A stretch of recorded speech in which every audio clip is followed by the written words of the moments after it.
Throughout recorded history, mankind has dreamt of building the perfect society, an empire that might somehow satisfy the needs of every man. An ancient legend casts the shadows of one such society that is said to have existed long ago. 2,500 years ago, the Greek philosopher Plato set down a dialogue called the Critias. He recounted the story of an ancient Greek poet and statesman named Solon. Solon had journeyed to Egypt in search of wisdom to help the government of his beloved Greece. The Greeks had been beset with factions and troubles, so Solon took counsel from the priests of the city of Sais. An old priest told him, "O Solon, Solon, you Greeks are never anything but children. There is no old opinion handed down among you, nor any science that is white with age." The old priest then proceeded to tell him the story of the lost city of Atlantis.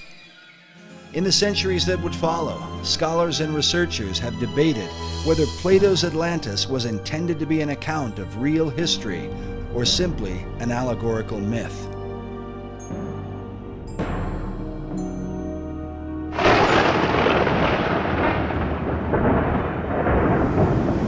Some even suggest that Atlantis was really the antediluvian world, the wicked society destroyed by the wrath of God in the great flood of Noah. In the 20th century, Plato's account was further supported by Masonic philosopher Manly P. Hall. Hall claimed that Atlantis had once been a vast and mighty empire that extended to the whole world, a philosophic commonwealth of nations that one day was destined to be rebuilt. But who would rebuild it? And exactly who was Manly P. Hall? Manly P. Hall was probably the most highly esteemed occultist and Freemason of the 20th century. He understood the secrets of the ages long before he ever joined the Masons. Was really the foremost authority on the occultist side of Freemasonry, the deep, dark side of Freemasonry, the one that most Masons never ascend to. I can't really think of anybody close to him. Manly P. Hall was one of the leading people within this whole other world that we talk about. Hall authored over 200 books and is said to have given some 8,000 lectures on ancient philosophy. He is perhaps most remembered for his contribution to the mysterious Brotherhood of Masonry. Upon his death in 1990, the Scottish Rite Journal, a Masonic publication, noted that he was often called, quote, Masonry's greatest philosopher.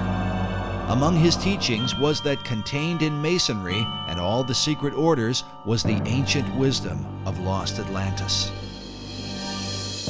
Hall wrote that for more than 3,000 years, secret societies had been laboring to create a background of knowledge necessary to the establishment of an enlightened democracy among the nations of the world. According to Hall, these societies could be traced back to ancient Egypt and had for centuries known of a secret place hidden from the eyes of common men, a place that would one day be revealed. In the 17th century, as settlers were colonizing the New World, Sir Francis Bacon, the leader of secret societies in England, set down his classic work, The New Atlantis. While archaeologists and treasure hunters have searched the globe looking for the lost continent, 400 years ago, Bacon, like many of his contemporaries, believed that Atlantis was America itself. Well, Bacon, to me, was really fundamental in the American colonizational scheme and its connection to the new Atlantis concept. He was trying to lay a foundation for what could be accomplished in the New World. While the Atlantis of Plato was a mighty empire known for the philosophy of its kings, Bacon would write of a nation governed by scientific achievement, filled with marvels and wonders never before seen. Bacon was talking about this new nation, talking about submarines, talking about unimaginable weapons of war, talking about flying machines and tall buildings. How did he come into possession of this knowledge? Did Francis Bacon outline the course of the New World before its time? And if so, by what power was he inspired to do so? While there are no states or cities that bear his name, his mysterious influence has compelled some to call him the real and true founder of America. His founding of America was really through other people who were following his work, following the program he'd laid out. Bacon was the head of Freemasonry and Rosicrucianism. He had a huge influence through being the chief of the Rosicrucian fraternity at the time. He had a huge influence on the birth of modern Freemasonry. And many of those Rosicrucians actually went into Freemasonry at that time to lift it up to its new level. And Freemasonry has a major influence on the founding of America. While many of the early settlers came to work the land for the cause of religious freedom, there were with them secret societies who came to the New World with another agenda. Secret societies came to America shortly after the Pilgrims arrived, and they were sent by a man named Sir Francis Bacon. You get this very strange mixture of people, many of whom understood even then the advantage, spiritually and otherwise, to having secret orders. Unless you understand the influence of the occult societies on the development of America, on the establishment of America, upon the course of America, why you get completely lost studying our history. And they were the ones through which this work was being put into operation in England, in Europe, and eventually in America and the world. So that America then could be used to lead the world into the philosophic empire. You understand that America was founded by Christians as a Christian nation. However, there were always those people on the other side who wanted to use America, use our military power and our financial power to establish enlightened democracies throughout the world and restore lost Atlantis. Yeah, maybe Bacon had it right. Maybe Atlantis is not something yet to occur, but maybe it's occurring right now in America. In his lifetime, Sir Francis Bacon referred to himself as the herald of a new age. He promoted a new universal order for the whole world. Can this be what early American founders referred to with the words Novus Ordo Seclorum, the new order of the ages? And does this vision affect America today? When our founders declared a new order of the ages, they were acting on an ancient hope that is meant to be fulfilled.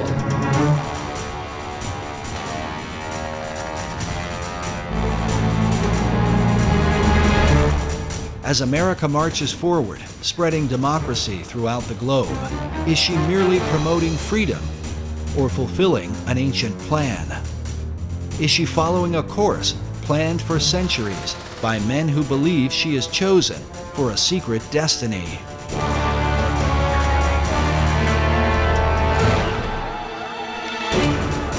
To understand the present and possibly the future, we look into the past as we unfold the secret mysteries of America's beginnings.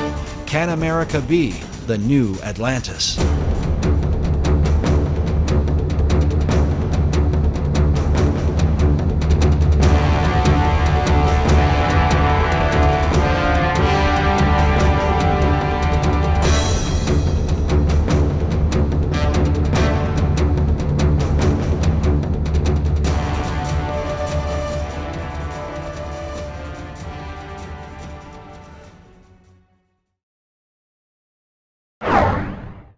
The movie National Treasure revealed to many the role of Freemasons in the founding of America. Often seen as a shadowy organization with hidden agendas, Masonry was portrayed in a positive light. Was this coincidence, or could there have been something behind it? I think there's probably a little something behind it.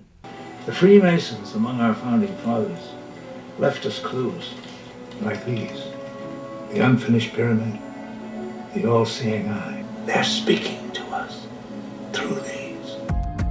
Well, the movie National Treasure is probably the first film in many years that has given a positive spin to the Masonic Lodge. And essentially it seems to have been at least partially designed as kind of a propaganda piece for them. They were basically trying to say that these people who have hidden this secret knowledge of whatever it was, the gold stash or whatever, the Masons, are basically good guys. Because it makes them appear to be this sort of benign, shadowy group that's in the background protecting these important ancient secrets and also protecting this great, massive treasure. It was fairly accurate in its Masonic elements. You can tell whoever made the film either was a Mason, and of course there's a lot of Masons in Hollywood, or else had done a lot of research. Screenwriter Jim Kauf, who developed the storyline for Disney Pictures, claims no Masonic connection, yet some researchers are not convinced.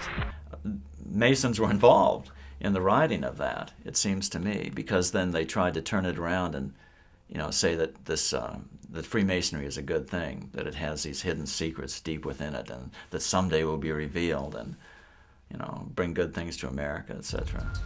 Yet did the filmmakers accurately portray the real secrets of Masonry? The thing I think that's unfortunate about the movie is, other than it kind of glamorizes the Masons, is that it makes it sound like the treasure of Masonry is monetary, that it's this enormous cachet of wealth and gold and jewels and urns and statues and whatever.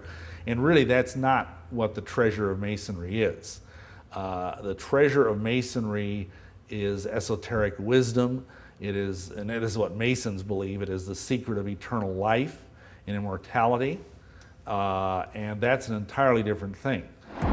Conspiracy theorists have suggested that the film was intended to mislead. But the question remains, if Masons were involved in the making of the film, what would motivate them to tell a story about a society sworn to secrecy?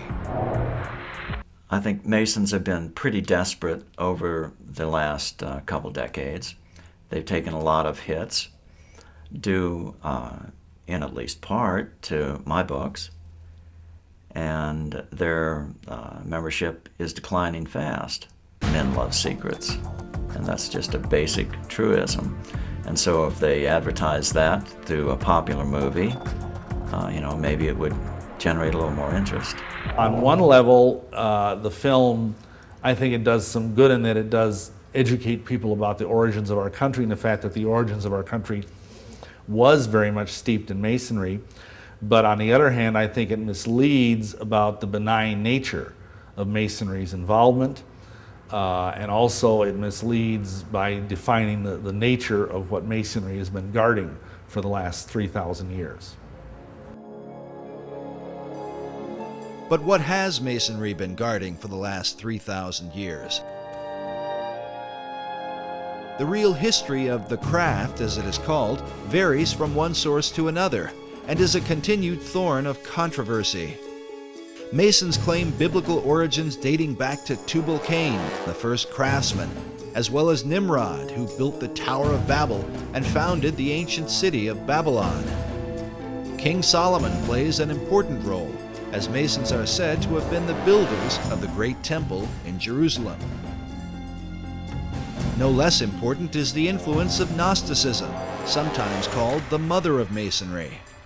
According to Masonic historian Albert Mackey, Gnosticism is where Masonry gets the mysterious letter G, as seen here in the midst of the Masonic square and compass, a symbol that often adorns Masonic tombstones.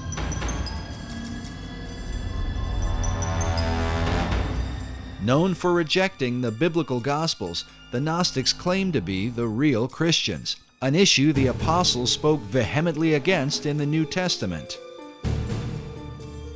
The Gnostic Gospels have been promoted by writers like Elaine Pagels and celebrities such as Jane Fonda.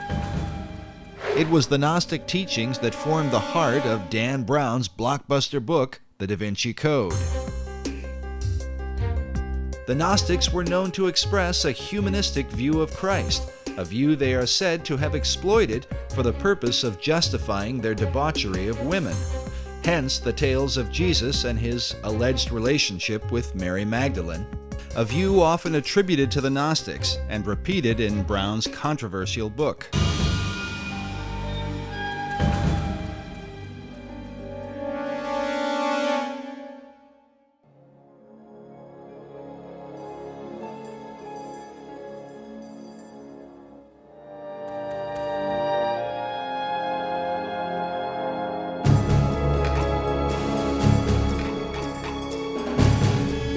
but Masonry's most popular debates, especially with films like National Treasure and books such as The Da Vinci Code, Born in Blood, and Holy Blood, Holy Grail, seem to involve the mysterious Knights Templar, whose connection to Freemasonry is often seen at the Rosslyn Chapel in Scotland's capital city of Edinburgh. A place that not only reveals much about the Templars and Masonry, but within may be secrets to the founding of the New World. But whatever the connection or controversy, most Masons trace their craft back to the mysteries of ancient Egypt. Egypt is like pretty much the proximate fountainhead of all esoteric mystery teaching. After the example of the Egyptian craftsmen, the Masons carved their own imagery in the great structures of Europe. Secret signs and symbols were embedded into their work, the meaning of which was to be hidden from outsiders. These were the craft masons who actually built the temples. If you look at European architecture, you know, all those big cathedrals in Europe, Cologne Cathedral in Germany, Notre Dame in Paris, Salisbury Cathedral in England, and all those beautiful cathedrals were all built around the 1200s and 1300s.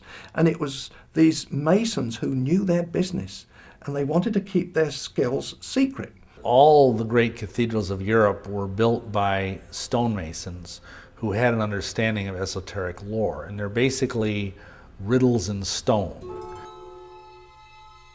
When Masons came to America, they practiced their trade in the same way they had in Europe, embedding secret codes within the design and foundation of the American colonies. Some believe this may account for the geographic location of the 5 great Revolutionary War cities. In particular, Boston, New York, Baltimore, Philadelphia, and Washington, D.C. have all been built in perfect alignment along the eastern seaboard.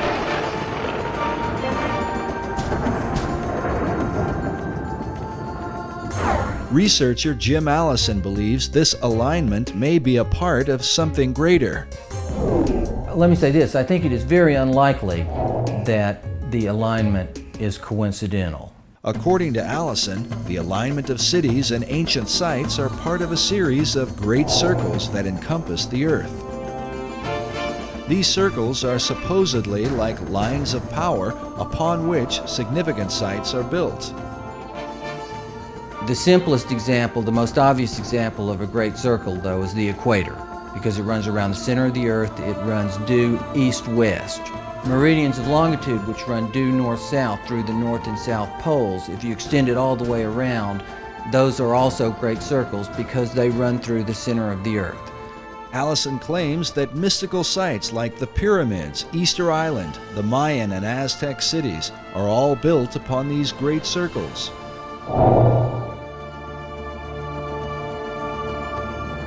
In addition, one of these great circles contains the 5 cities that date back to the era of the American Revolutionary War.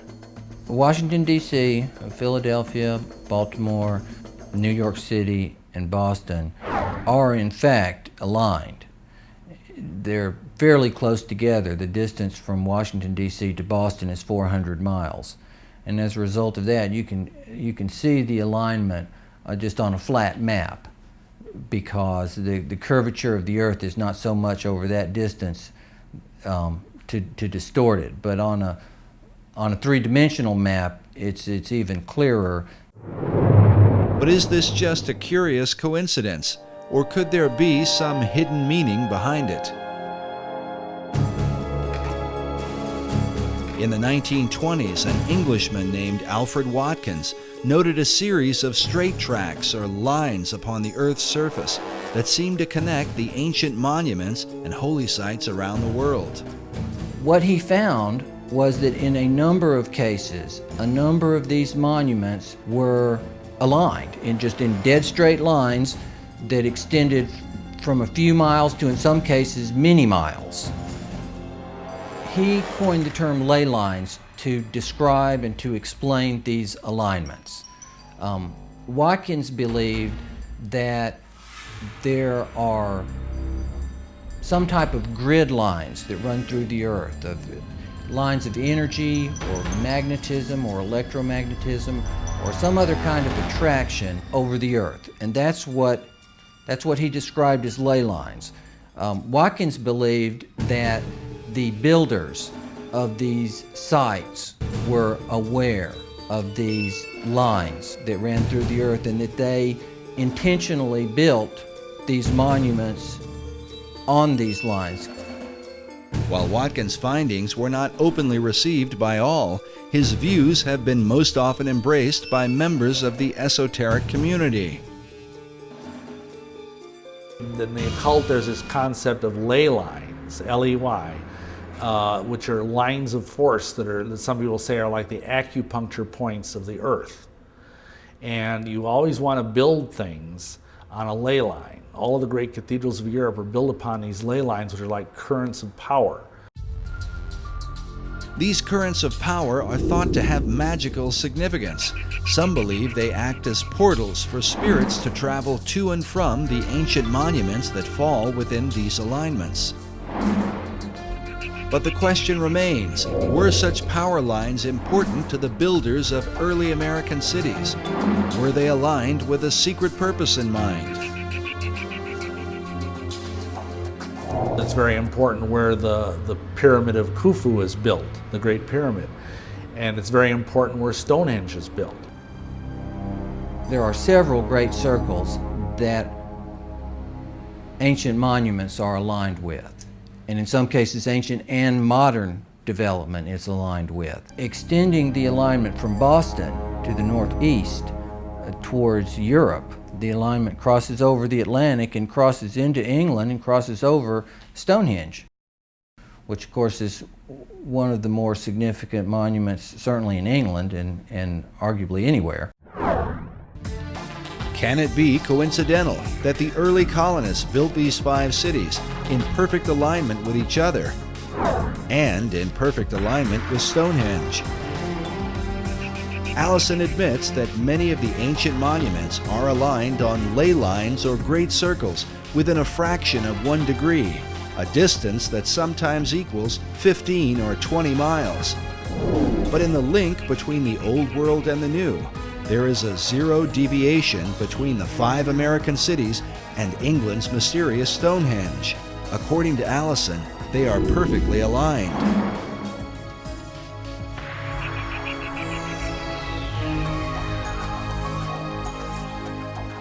Can such a perfect alignment be unintentional, or the result of some natural attraction of ley lines in the earth? There's some dispute about that amongst people who study these ley lines as to whether the builders were aware of an attraction and they built it for that reason, or whether there was possibly an attraction that they were unaware of, but nonetheless caused them to build these sites in alignment. But the simple fact is they are aligned. But the evidence continues. America's capital city, Washington, D.C., is said to be positioned on the 77th meridian west, considered a sacred location referred to as God's longitude.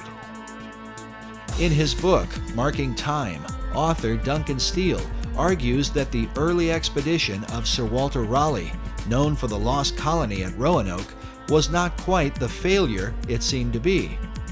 Raleigh's intent, according to Steele, was not really to establish a colony, but rather to capture God's longitude by locating the 77th meridian. The goal of the occultist who understands these concepts is to have things exist within the sacred harmonies of the earth. And if indeed they believe that the 77th meridian was somehow very sacred, then it would be incredibly important for them to plant their flag there. In Washington, D.C. is even found Meridian Hill, said to mark the precise location of the sacred longitude.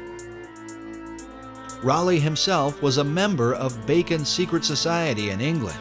Was he sent on a mystical journey so that America might be designed according to esoteric principles from the beginning? and how many others came ashore as a result of the Baconian influence. The Rosicrucians came ashore very early on in the founding of the New World. The Masons were also there from the beginning, and I think from very early on, this if you will, cartel, this occult cartel of various groups, basically had it as their goal to establish a society on this continent that was wholly given over to esoteric goals.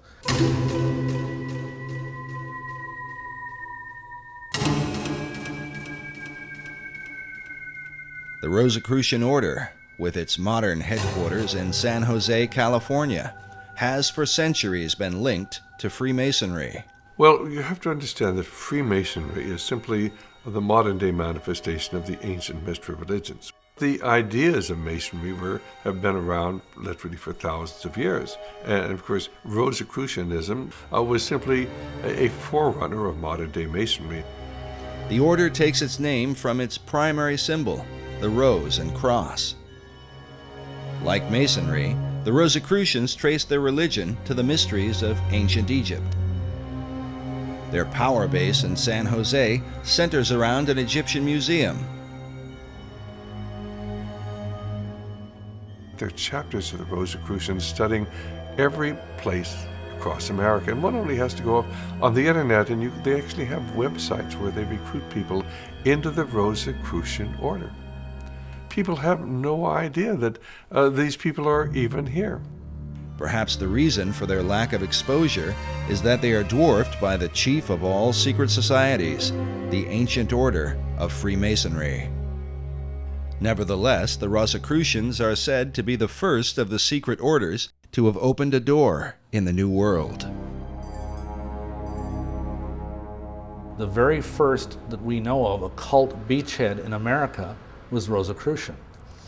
I was out on a speaking tour recently, and I had the opportunity to visit the Ephrata Cloister, it's called, in Ephrata, Pennsylvania. And it's where the original Rosicrucian community built its headquarters, right on the east coast of the United States. And that was in the 1600s. And right about the same time that Christianity was establishing its beachhead in America, so was the Rosicrucian order. In the 16th century, Sir Francis Bacon had become the chief of the Rosicrucians in England. Researchers believe that Bacon sent members of this society to America to launch his esoteric empire, the New Atlantis. This 1910 Newfoundland stamp commemorates Bacon's early influence. It reads, "Lord Bacon, the guiding spirit in the colonization scheme." I know that Rosicrucianism today holds Bacon in highest esteem as an active transmitter of the secrets. If you go to the AMORC, the Ancient Mystical Order of the Rose and the Cross, the Rosicrucian Order Center in San Jose, Bacon is everywhere. He's a demigod in Rosicrucianism. But Bacon's influence was not confined to Rosicrucianism. He is considered by some to have been the first to formalize the mystery teachings into a system now recognized as modern Masonry. So Freemasonry up to that point had been very, very much involved with just the craft of building buildings. It had been a guild in this country, and each country had their own type of Masonry or Freemasonry. There was no sense of it being a worldwide fraternity where religious belief or race did not matter. Before that, it had been very racial and very religious, but Bacon turned it into a truly international society. This international society would also come to the New World.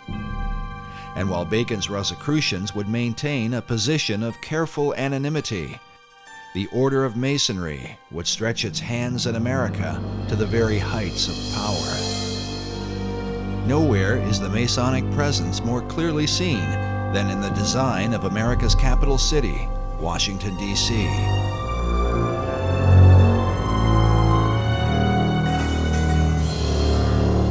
yes, Washington, D.C. is completely based on Masonic architecture. The whole architecture is laid out in an occult manner with Masonic symbology. Every major building in Washington, D.C. has a Masonic plaque on it. I mean, the Masons have permeated, and the other secret societies have permeated our society since the very beginning. In his book, The Secret Architecture of Our Nation's Capital, author David Oveson confirms the esoteric influence of Masonry in the design and building of Washington, D.C. Oveson reveals the occult ceremonies surrounding the laying of the city's cornerstone, a ritual that involved the father of the nation, George Washington. 200 years later, in a ceremony commemorating this event, Senator Strom Thurmond, himself a 33rd degree Mason, is pictured alongside the cornerstone upon which is carved a Masonic square and compass. If you either look at the map of Washington, D.C. or try and drive in Washington, D.C., you think it must have been designed by a nutcase. But actually it was designed by a Freemason, a French Freemason named L'Enfant. I think Pierre Charles L'Enfant was his name. And it's full of esoteric symbolism. Oveson writes that, like the pyramids of Egypt, the entire city was built in alignment with the stars, and suggests that the hidden purpose for the Masonic rituals is that America might be empowered by the gods of the ancient world. Can this be the reason for the pagan god and goddess images that have come to represent America? Tradition often claims that America was founded as a Christian nation only. But if this is the case, why are its symbols those of the pagan religions rather than images of Christ, the apostles, and stories from the Bible? Well, I think that this is where the great confusion comes in. America was founded as a Christian nation, but it was also founded as an occult nation. And there have always been two parallel forces here in America. One the Christian, one the occult, dating back into the 1600s. And until you understand that, you can't understand anything going on in the world today. The conflict between Christianity and the occult has compelled some to reject entirely the influence of God in early America. In February of 2005, CBSNews.com posted an article titled Our Godless Constitution. In it, author Brooke Allen wrote that our nation was not founded on Christian principles, but on Enlightenment ones. God only entered the picture as a very minor player, and Jesus Christ was conspicuously absent. A chief issue of debate are the very symbols that define the United States. Where did they come from, and what or who exactly do they represent? For many, the answers lie in the secret societies. I mean, you can see their influence on the back of the Great Seal of the United States, where in 1782 they put on a pyramid capped by an all-seeing eye with the slogan beneath, Novus, Ordo, Seclorum, the new secular order of the world. That was in 1782. It was put on the back of the Great Seal of the United States, hidden there until about 1935, when it was taken off the back of the Great Seal of the United States and put on the back of the American dollar bill, where it is today, symbolizing the influence of the secret societies on America. And you know, there are some of our Christian ministries that want to tell you that a cult symbol is a Christian symbol. It just goes to show how effectively the Christians have been misled, and they've been misled intentionally by people who've infiltrated the Christian movement and have told them, oh, this is a Christian symbol. Well, where in Christian symbology do you come up with a pyramid? Where in Christian symbology do you come up with a glorified eye light? This is all the symbology that everybody who's involved with the occult understands. The glorified or all-seeing eye is known as the Eye of Horus, one of the most important gods of the Egyptian mysteries. Other pagan icons include the Washington Monument, an obelisk normally dedicated to the Egyptian sun god. Meanwhile, the idea for the Statue of Liberty was taken from the Colossus of Rhodes, one of the 7 wonders of the ancient world, and combined with the imagery of the goddess of ancient Babylon, Queen Semiramis. But what do these esoteric elements tell us about the founding fathers of America? Who were they, and what was the light by which they saw the world and themselves in it? The majority of the people who were in the founding fathers were either deists, or else they were free thinkers, or they were Rosicrucians, or they were Masons, or they were all of the above. But the issue is not black and white. Researchers are careful to point out the God-fearing nature of early Americans. If we take the founding of America as the time when the Puritans came over, if that's the time that was taken, and the landing of the Pilgrims, you remember, and that date there, if that was taken as the founding of America, there was no question. These are solid Christians, out, and they were looking for freedom. They did not want to be persecuted by either the church in England, which was the Anglican Church, so the Puritans would have been persecuted as dissenters. Nevertheless, so if we take that date, that era, when the Puritans came over, they were coming over seeking freedom, religious freedom. And so they wanted to settle the land and build their little churches and worship the Lord as he told us to do, and in the manner in which he told us to do in the scriptures. That's what they wanted to do. So without question, it was settled in the beginning as a Christian nation, an opportunity to come over freely. Unfortunately, you got other people who wanted to do the same thing, but they weren't necessarily Christians.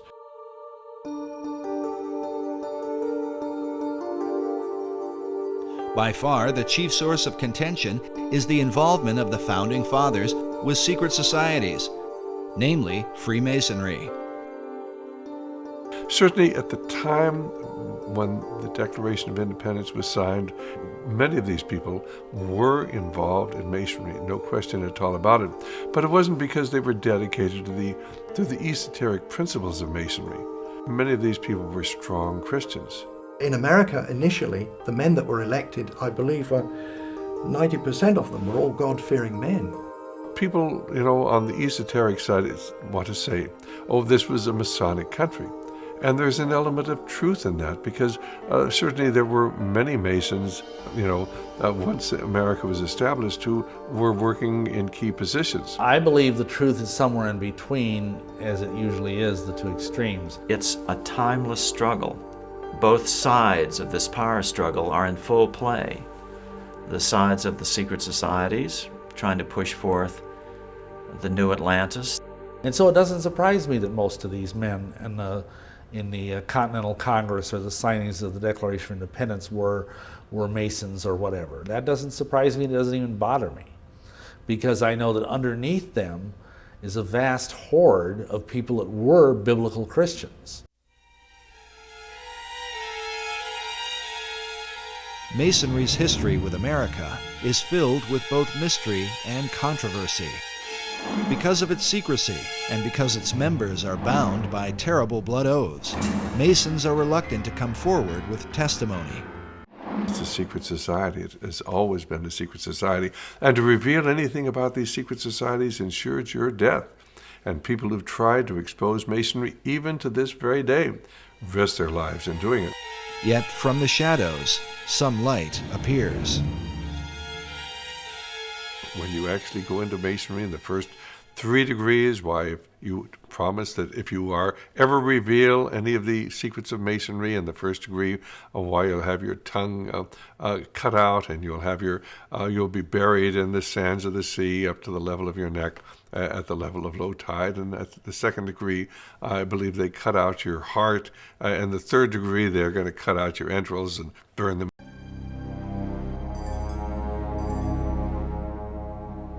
In the 19th century, a man named Captain William Morgan was murdered by a group of Masons who were bound by such blood oaths. Well, Captain William Morgan was a guy up in Batavia, New York in 1826. He was the first American to publish the first 3 degrees of Freemasonry, of the Blue Lodge. The things you had to say, the oaths you had to take. And Masons didn't like that very much. Captain Morgan had violated his oath by writing a book to let people know about the terrible oaths of this terrible society. Feeling a responsibility to the Masonic Brotherhood, 3 members of the order kidnapped Morgan to make him pay for exposing the secrets of Masonry. Hey, get this! What is this? Didn't do it! Stop! He was captured by a group of Masons and taken and killed. And later on, the perpetrators made deathbed confessions of it all, so it was all very well known. Of these deathbed confessions, at least one has survived, given by a man named Henry L. Valance, whose insight into Morgan's final moments provides a heart-wrenching account. While Valance was never brought to justice for the crime, his final confession revealed a conscience haunted by a lifetime of guilt.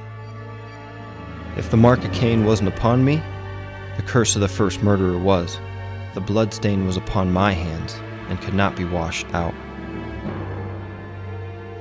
Valance revealed how a council of 8 Masons had condemned William Morgan to death. Council. They made a decision and decided your fate. Are you ready to pay for your betrayal?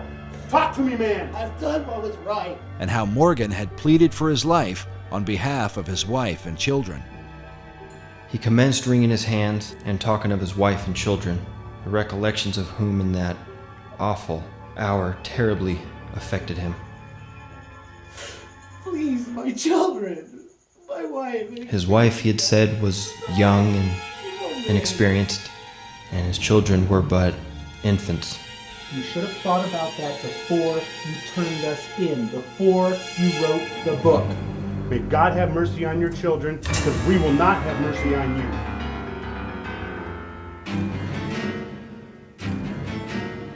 Despite Morgan's plea for mercy, Valance and his fellow Masons were determined to carry out their grim task. They gave Morgan time alone to prepare himself to die. How Morgan passed that time, said Valance, he could not tell, for everything was quiet as a tomb within.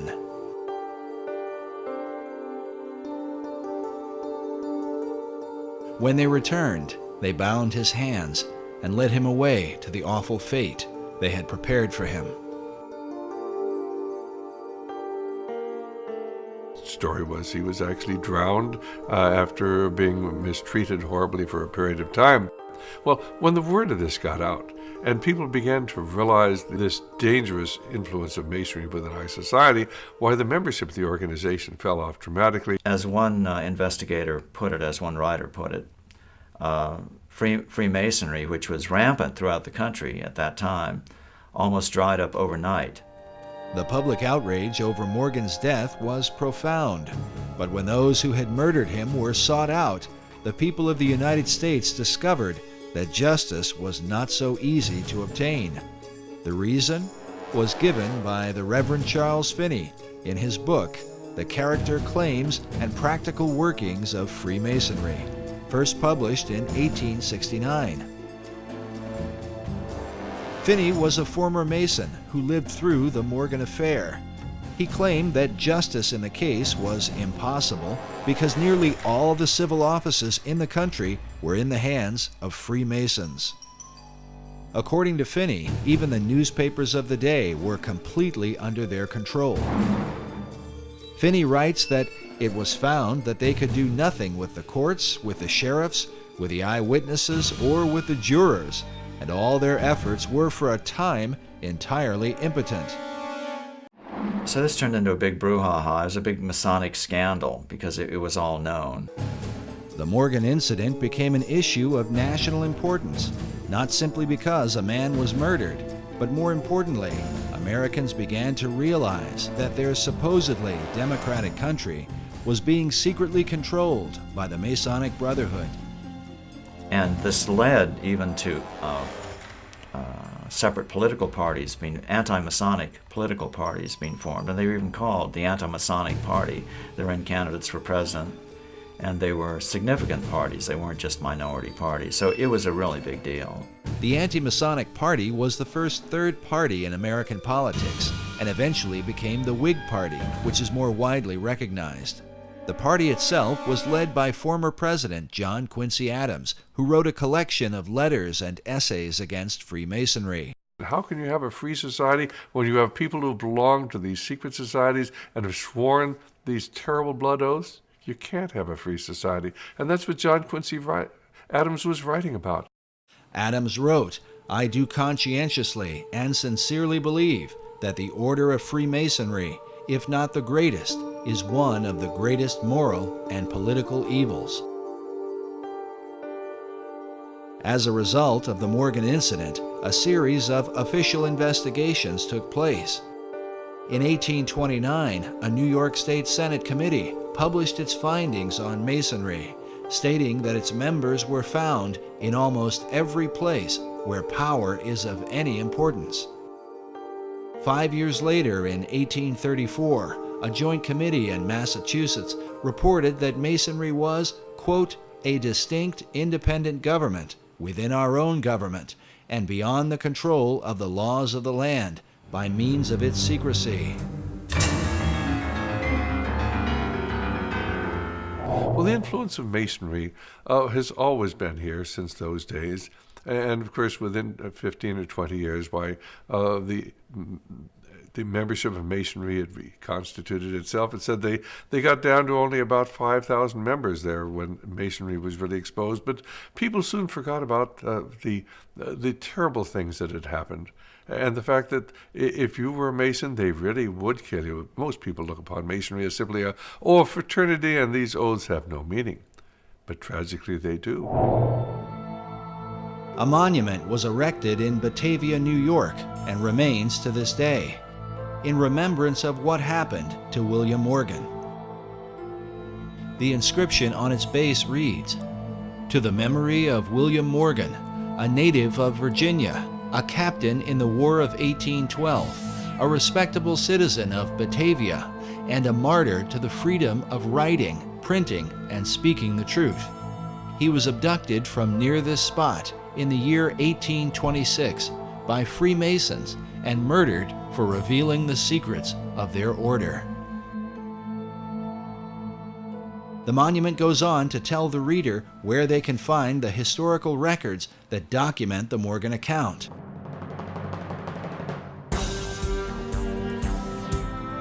Why would the citizens of Batavia have gone to this length? Crimes are committed every day, and people sometimes murdered. Why draw attention to William Morgan? Did they desire to warn future generations? Was it because the people of that time recognized, as Charles Finney asserts in his book, that America was being controlled by Masons from behind the scenes? But for what cause? For greed, power? Or is the answer most likely found in the great Atlantean plan? In order to bring forth the destiny of America and lead mankind into the vision of Plato and Sir Francis Bacon, the secret societies would have to control the new world, and in time, subdue the old.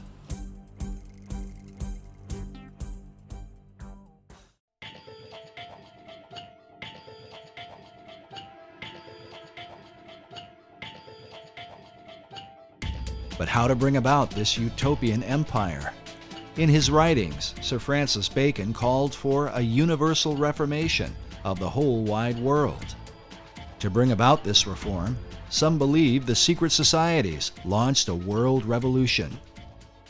People do not understand that our revolution was the first in a series of revolutions that began in 1776 and extended right up until the Cuban Revolution in 1959 when Fidel Castro came to power. And this is a series of revolutions to transform the world. While most Americans did not fight the War of Independence for the cause of global revolution, it is undeniable that secret societies played an important role and that many of America's founders were Freemasons. Many of them were Masons, but they were into Masonry because, of course, this was the only way that they could protect themselves. This was the only way they could keep from being found out. So they were plotting a revolution. They had to have a means of maintaining their secrecy. I think Masonry was in fact used as a built-in network, a secret network in which to foment the American Revolution. They didn't have to put a network together, it was already there. All they had to do was sort of ride on the back of Freemasonry to make the American Revolution work. And work it did with the help of Masonic ingenuity, beginning with the kickoff event, the Boston Tea Party.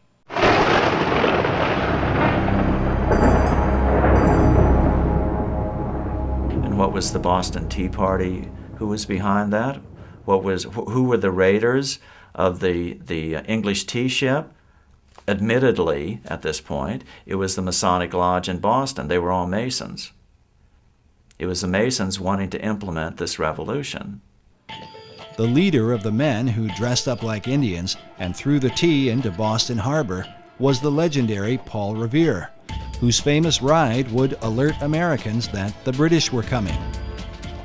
Pictured here with a teapot commemorating his rebellion, Paul Revere was a prominent member of the Masonic Order. George Washington, known as the father of our country, along with many of his generals, were also Masons. Yet Washington's involvement with Masonry is hotly debated. Our information is that he did not do anything with the Masonic Lodge for the last 30 years of his life.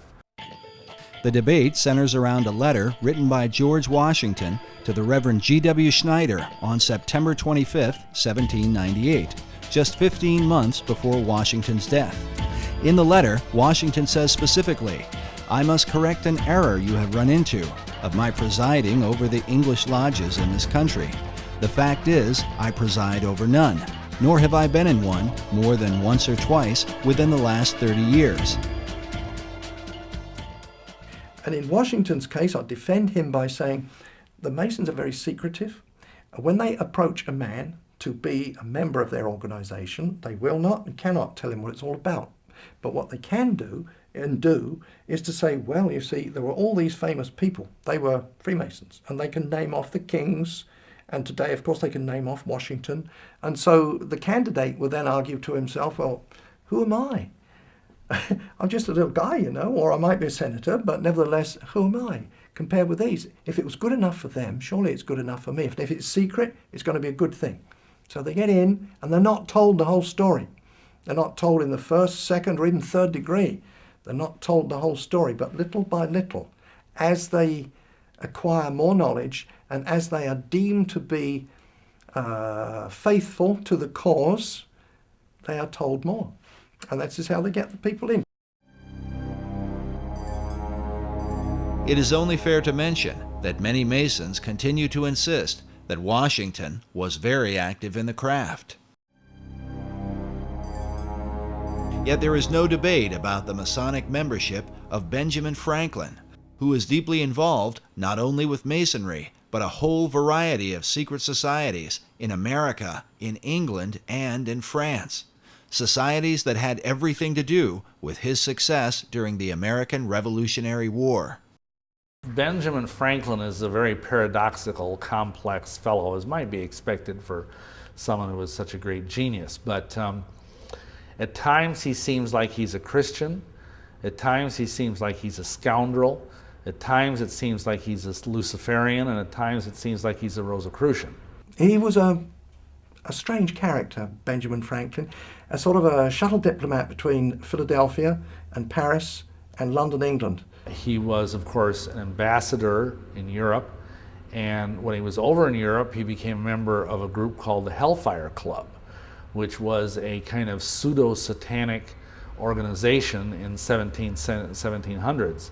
It was founded by an English nobleman named Francis Dashwood, and it basically existed as a place where men could gather and have orgies and worship the devil and basically get loaded and do whatever they wanted, under the guise of it being a satanic society. The Hellfire Club was a part of the so-called gentlemen's clubs of 17th and 18th century England. While the debauched behavior of these groups was initially tolerated, once they began to dabble in satanic rituals, they were forced to go underground, literally. Hellfire Club, as a matter of fact, I used to live quite near that place. It's on the west side of London, at a place called West Wickham. It's a hill. It's a chalk hill, now of course covered in grass, and on the top of that chalk hill is a church.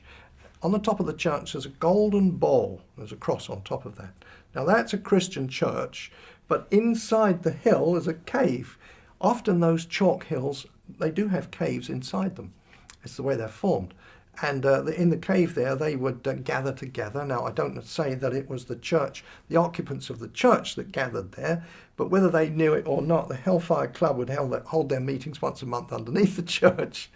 And Benjamin Franklin would go and visit that at the times when he came to visit England, yeah. He was very much apparently into some of the ideas of the esoteric movement of his day. A book on witchcraft, magic, and the supernatural claims that Benjamin Franklin often came to Sir Francis Dashwood for information on the occult. Dashwood himself was said to be a Rosicrucian and leading member of the secret orders. In this portrait, we see a young Francis Dashwood with his hand posed in a fist-like position. In Masonry, this hand signal is known as the lion's paw, and is used in Masonic ritual. Among Satanists, however, this same gesture is said to be called the devil's claw. While it cannot be said how deeply involved Franklin was with the occult, the Hellfire focus on drinking and debauching women would certainly have agreed with his character. He was very famous for being a ladies' man. He was very much a playboy, which of course would be contrary to being a devout Christian. The Hellfire Club had great disdain for Christianity. In fact, they did not call themselves Hellfire, but rather the monks of Medmenham Abbey. Such parody was the influence of a French priest named Francois Rabelais, condemned as a heretic for writing a series of perverse comedies called Gargantua and Pantagruel. In them, Rabelais mocked religion, glorified immorality, and defended man's right to pursue without restraint the desires of his own will. Adopting his philosophy, the Hellfire motto was, "Do what thou wilt shall be the whole of the law." Could this have been what attracted Franklin to the group? An opportunity to escape the puritanical tendencies of America, while in England to pursue lusty desires that would have been openly condemned by his fellow countrymen, at least at that time. But more than a century later, the Hellfire motto would be adopted by British occultist Aleister Crowley, who was often called the wickedest man in the world. Like Francis Dashwood and the Hellfire members, Crowley took part in satanic rituals, most famously at his Abbey Thelema in Sicily, a name taken from Francois Rabelais' anti-Christian parodies. Crowley's hatred for Christianity was so intense he often referred to himself as the Beast of the Apocalypse from the Book of Revelation. He was a Freemason and a Rosicrucian who made Do What Thou Wilt famous through the 20th century, with followers like L. Ron Hubbard, the founder of Scientology, Harvard professor and drug guru Timothy Leary, and even Beatles founder John Lennon. Crowley is often credited with sparking the 1960s cultural revolution, the do-your-own-thing mentality dedicated to sex, drugs, and rock and roll. What could be called the modern legacy of men like Franklin, Dashwood, and the Hellfire Club.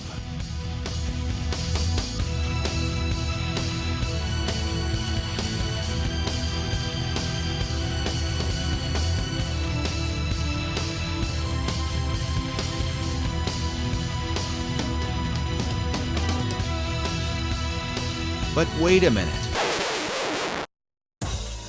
Obviously, it cannot be said that Franklin's involvement with the Hellfire Club is to be fully equated with the often crazed activities of a man like Crowley or even Timothy Leary. Still, one must wonder what Franklin was doing with a group of immoral aristocrats who dabbled in devil worship, even if they were just kidding around, as some have suggested. Is it likely that this legendary founder of America, the man who discovered electricity, invented the bifocals, and co-authored the Declaration of Independence, simply spent his time in England getting drunk and seducing women? Franklin was known to be a crafty fellow. Could his dealings with Dashwood and the Hellfire Club have somehow been a part of a greater agenda? After all, Sir Francis Dashwood was no ordinary drunken rake. He also happened to be a member of the British Parliament and was a close friend and advisor to King George III, the man the American colonists would rebel against. The Hellfire Club itself were made up of English nobility, some of whom held high offices in the king's government. Was it mere coincidence that these men, close friends of Franklin, just happened to be in power when the British were defeated? In his book, The Occult Conspiracy, author Michael Howard chronicles how Benjamin Franklin came to England in 1758 to discuss the future of the American colonies with Sir Francis Dashwood. Meanwhile, British historian Richard Deacon, in his History of the British Secret Service, claims that Dashwood's Hellfire Club functioned as a center of English espionage. Because of Franklin's many clandestine activities, some involving a British double agent named Edward Bancroft, Deacon and fellow historian Professor Cecil B. Curry speculate that Ben Franklin may have been a covert spy for the British government, known either as Number 72 or with the code name Moses. But was Franklin working for the British? Or were secret powers within the king's own government working with Franklin for the ancient plan of all secret societies, the New Atlantis? Why would British intelligence refer to Benjamin Franklin as Moses? Normally, enemies are given names like Carlos the Jackal or the Butcher of Baghdad. But Moses? Was the name itself a kind of cipher or secret code? Had they already determined that as Moses led the children of Israel from the bondage of Egypt, so Franklin would lead the American colonies to freedom from King George? Could this be why Benjamin Franklin's initial design for the Great Seal of the United States was that of Moses, standing on the shoreline of the Red Sea as the waters destroyed Pharaoh and his army, with the motto, "Rebellion to tyrants is obedience to God"? Coincidence? Maybe. Yet in his book, America's Secret Destiny, author Robert Hieronymus, whose doctrinal thesis on the reverse of the Great Seal has been used by the White House, the State Department, and the Department of the Interior, makes the comment that Franklin's design for the seal represented, quote, how he viewed America's birth and destiny. Did Franklin really see himself as Moses, defeating King George, the colonial pharaoh, with the help of Dashwood and the Hellfire Club? An alarming theory. But for British intelligence to undermine King George on behalf of a secret agenda should not be terribly surprising, at least not to the modern American. Consider the conflict between President John F. Kennedy and the CIA during the Bay of Pigs invasion. The CIA reportedly lied to the president on behalf of their secret agenda involving an assassination attempt on Fidel Castro, something that would later lead to the Cuban Missile Crisis. JFK was so surprised at their power, believing it to be a threat to the American people, he vowed to shatter the CIA into 1,000 pieces. Or what about the Iran-Contra affair, where President Ronald Reagan stated emphatically that the U.S. was not providing arms to Iran in exchange for hostages being held by pro-Iranian terror groups? In spite of the wildly speculative and false stories about arms for hostages and alleged ransom payments, we did not, repeat, did not trade weapons or anything else for hostages. But Reagan soon returned with an apology once he learned that, yes, the U.S. was illegally selling arms to Iran, an enemy country. The profits from the sales were then being used to finance a secret CIA operation involving the Contras in Nicaragua. As with JFK, Reagan claimed that he had been manipulated and lied to by secret powers within the intelligence community. It's going on that had been kept from me in various covert Mr. operations. President, did they deceive you? You didn't answer whether Poindexter and North deceived you. Presidents Reagan and Kennedy were humiliated at being the most powerful men in the world who were unaware of what the hidden powers in their own government were up to. Well, at least in the case of Kennedy. It was later revealed that President Reagan knew more about the covert actions of the intelligence community than he had let on. After all, his vice president, George Bush Sr., was the former head of the CIA and a member of an elite secret society known as the Skull and Bones. Some find it interesting that while in office, President Reagan was made an honorary 33rd degree Mason.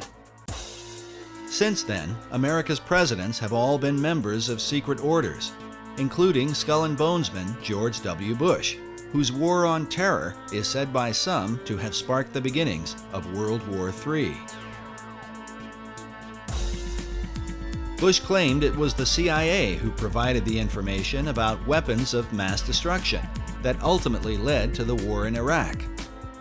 As of the making of this documentary, that information has turned out to be false.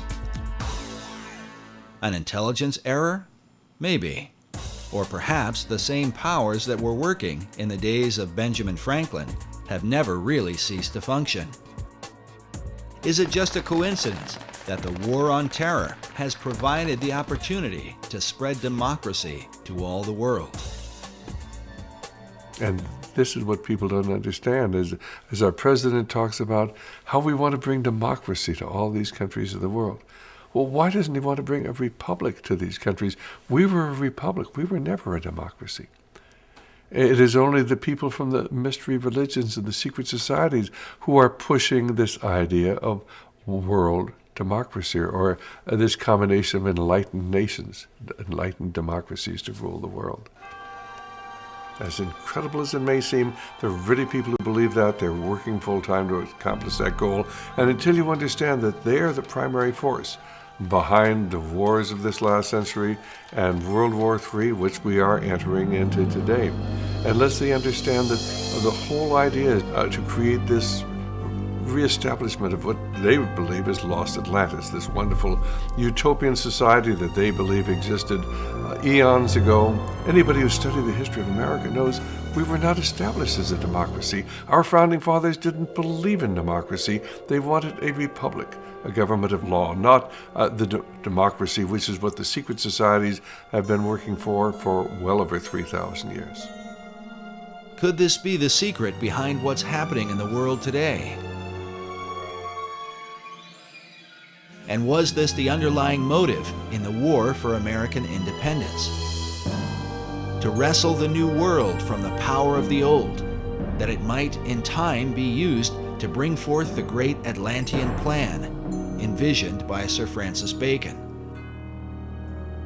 Benjamin Franklin certainly knew the works of Francis Bacon and all the ethics and things that he was trying to establish.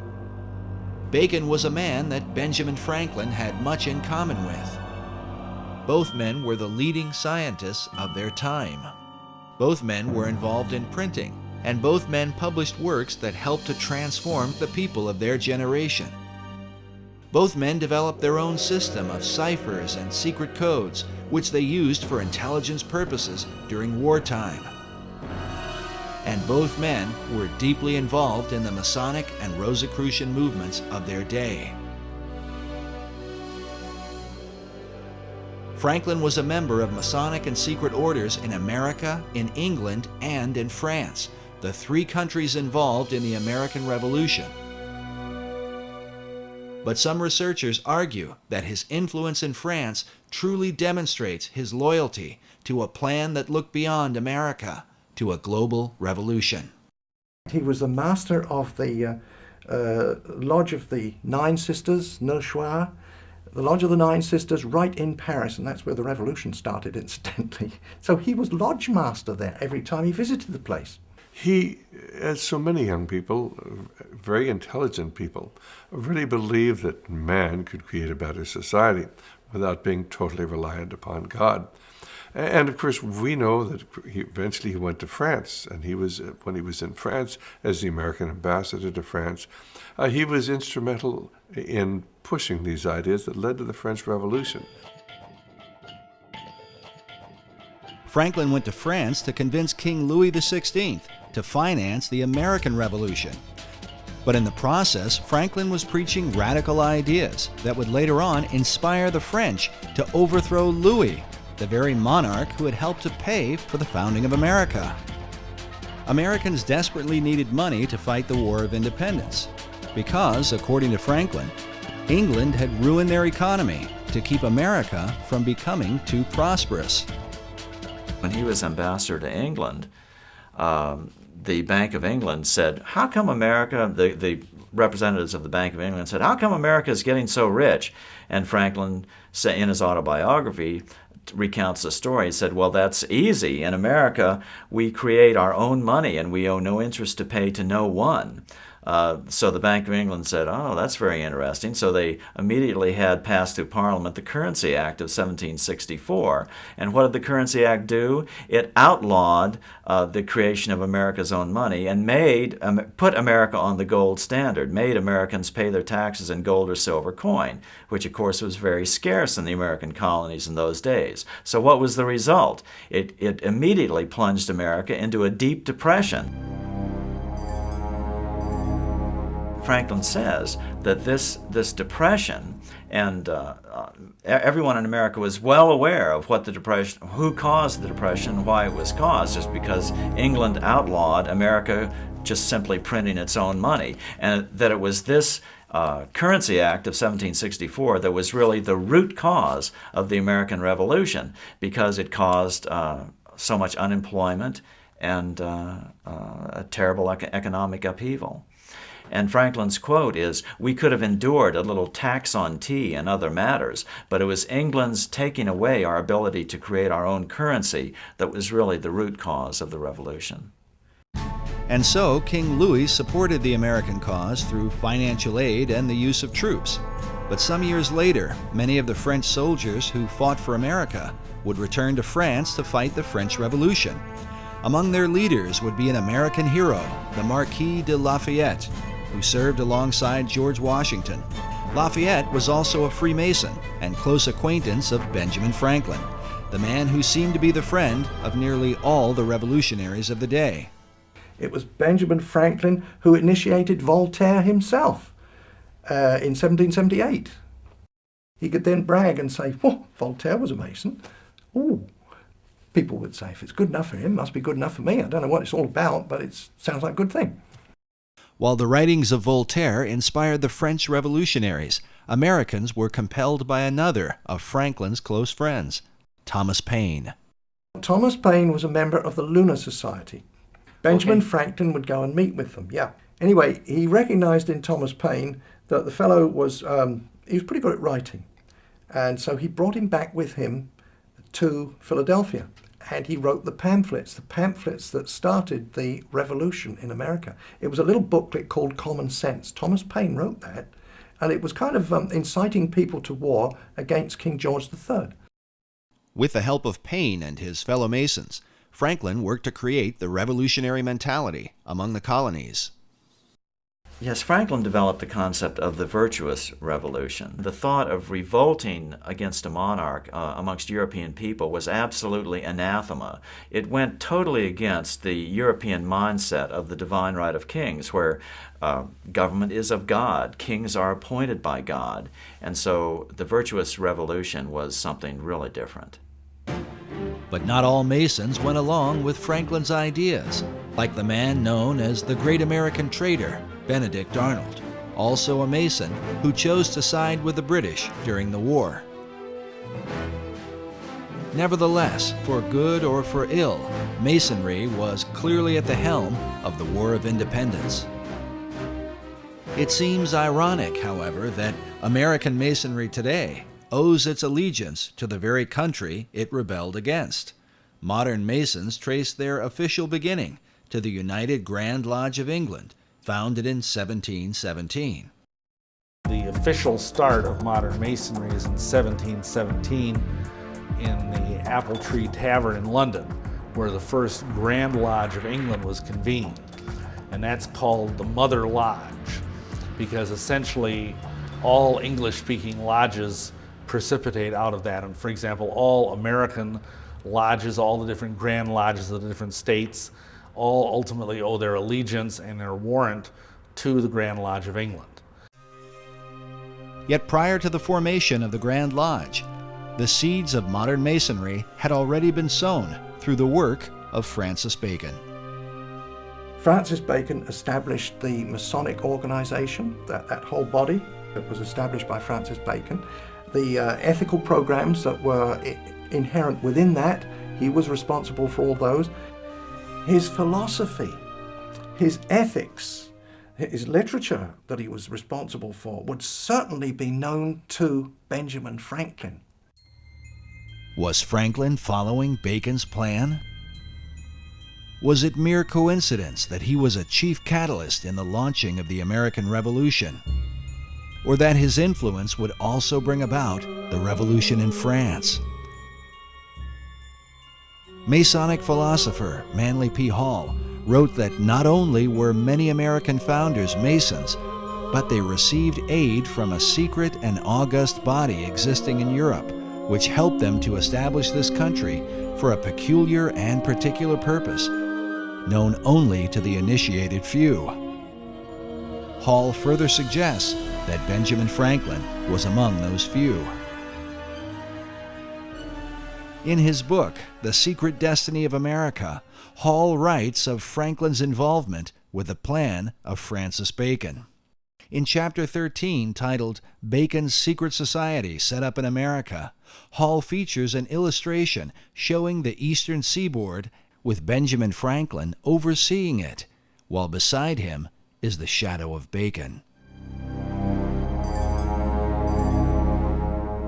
Hall claims that Franklin spoke for the secret societies and that most of the men who worked with him in the early days of the American Revolution were also members. He says, quote, "The plan was working out. The new Atlantis was coming into being in accordance with the program laid down by Francis Bacon." To those who have studied him, Sir Francis Bacon is one of the most enigmatic figures in world history. Baconian societies have existed for centuries since his death in 1626. All of them credit Bacon with the great advancements of the New World. Bacon is such an interesting character, such a complex character. He was right at the center of the storm politically. He even claimed in one of his writings that he was in possession of all knowledge. You can't say that he was ignorant of the Christian concept. He obviously had some concept of Christianity and speaks of the Lord Jesus Christ, and yet he's a proponent of the New Atlantis concept. Just a very complicated character. Bacon is known as the father of modern science and the grandfather of the English Enlightenment. The phrase, "knowledge is power," is often attributed to him and represents his philosophy, that through knowledge or science, mankind could transform himself and the world into its highest state of enlightenment.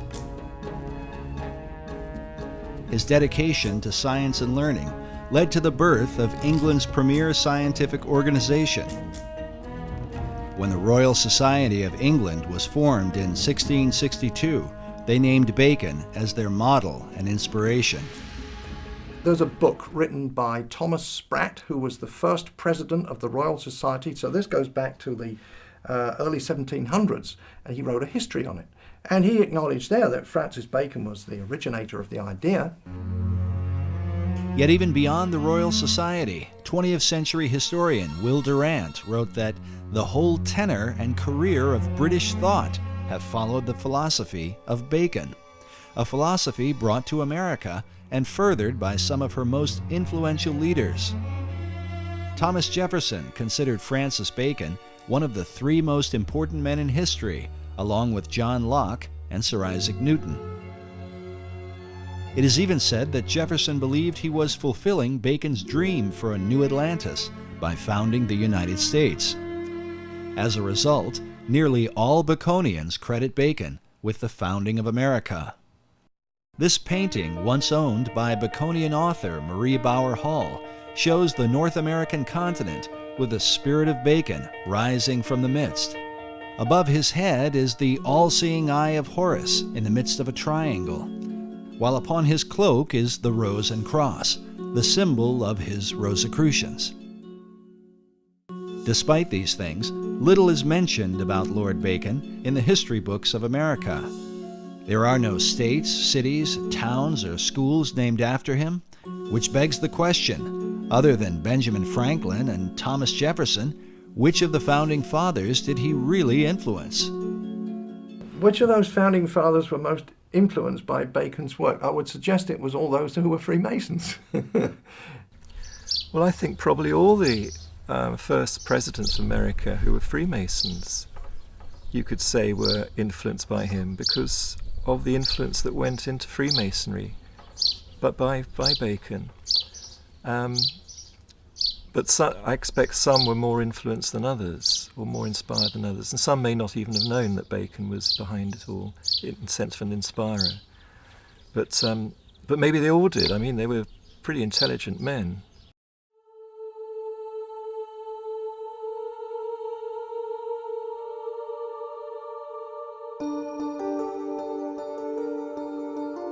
Bacon is considered by some to be the first Grand Master of modern Freemasonry. While the craft would not be officially established until after his death, it was Bacon who mapped out the plan for the ultimate aim of Masonry and all secret societies, the establishment of a new Atlantis. Peter Dawkins is the founder and president of the Francis Bacon Research Trust in England. He has dedicated more than 33 years to the study of Bacon, having written some 14 books about him, with titles such as Building Paradise and Francis Bacon, Herald of the New Age. My research into the life and work of Francis Bacon and all those connected with him, which also takes me back into the wisdom traditions, which I'm very interested in, and into also things like the founding of America, the spread of modern science, and many other fascinating subjects. It's like a gateway into a huge wealth of information and knowledge for today. Dawkins' work is supported by the Pro-Grand Master of English Masonry, the Marquis de Northampton. The Grand Master in England is Prince Edward, the Duke of Kent. Because he is a member of the royal family, Masonry allows Prince Edward to appoint someone to act in his place. As such, the Pro-Grand Master, Lord Northampton, is the acting head of all British Freemasonry. While he declined to be interviewed for this documentary, in his correspondence with our producer, he made it clear that he supports Dawkins' research and considers him an expert on Sir Francis Bacon. This is significant because the Northampton legacy dates back to the time of Bacon and Queen Elizabeth I. Today, Lord Northampton holds authority over Canonbury Tower, where Francis Bacon lived in his lifetime and where he is said to have met with his secret societies. It's a fascinating building, and quite a lot of it's still left. It was once a big mansion house, and there's one wing of it left, and also a tower, which was at the end of another wing, which has disappeared. And this tower is known as Canonbury Tower. And the whole mansion itself was was enlarged and decorated by a man called Sir John Spencer in Queen Elizabeth's time, and he'd had a year as Lord Mayor. He was quite an important guy in the City of London, and very, very wealthy merchant. And he had a home in London itself, and he also had Canonbury Mansion as his country home, because then it was in the country.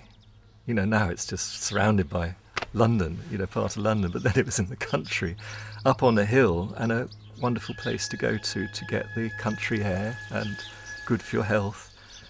And Sir John Spencer was clearly involved with Freemasonry and the early Rosicrucian group, and he embellished all the rooms of the house with special carvings on the oak panelling, which have Masonic and Rosicrucian themes.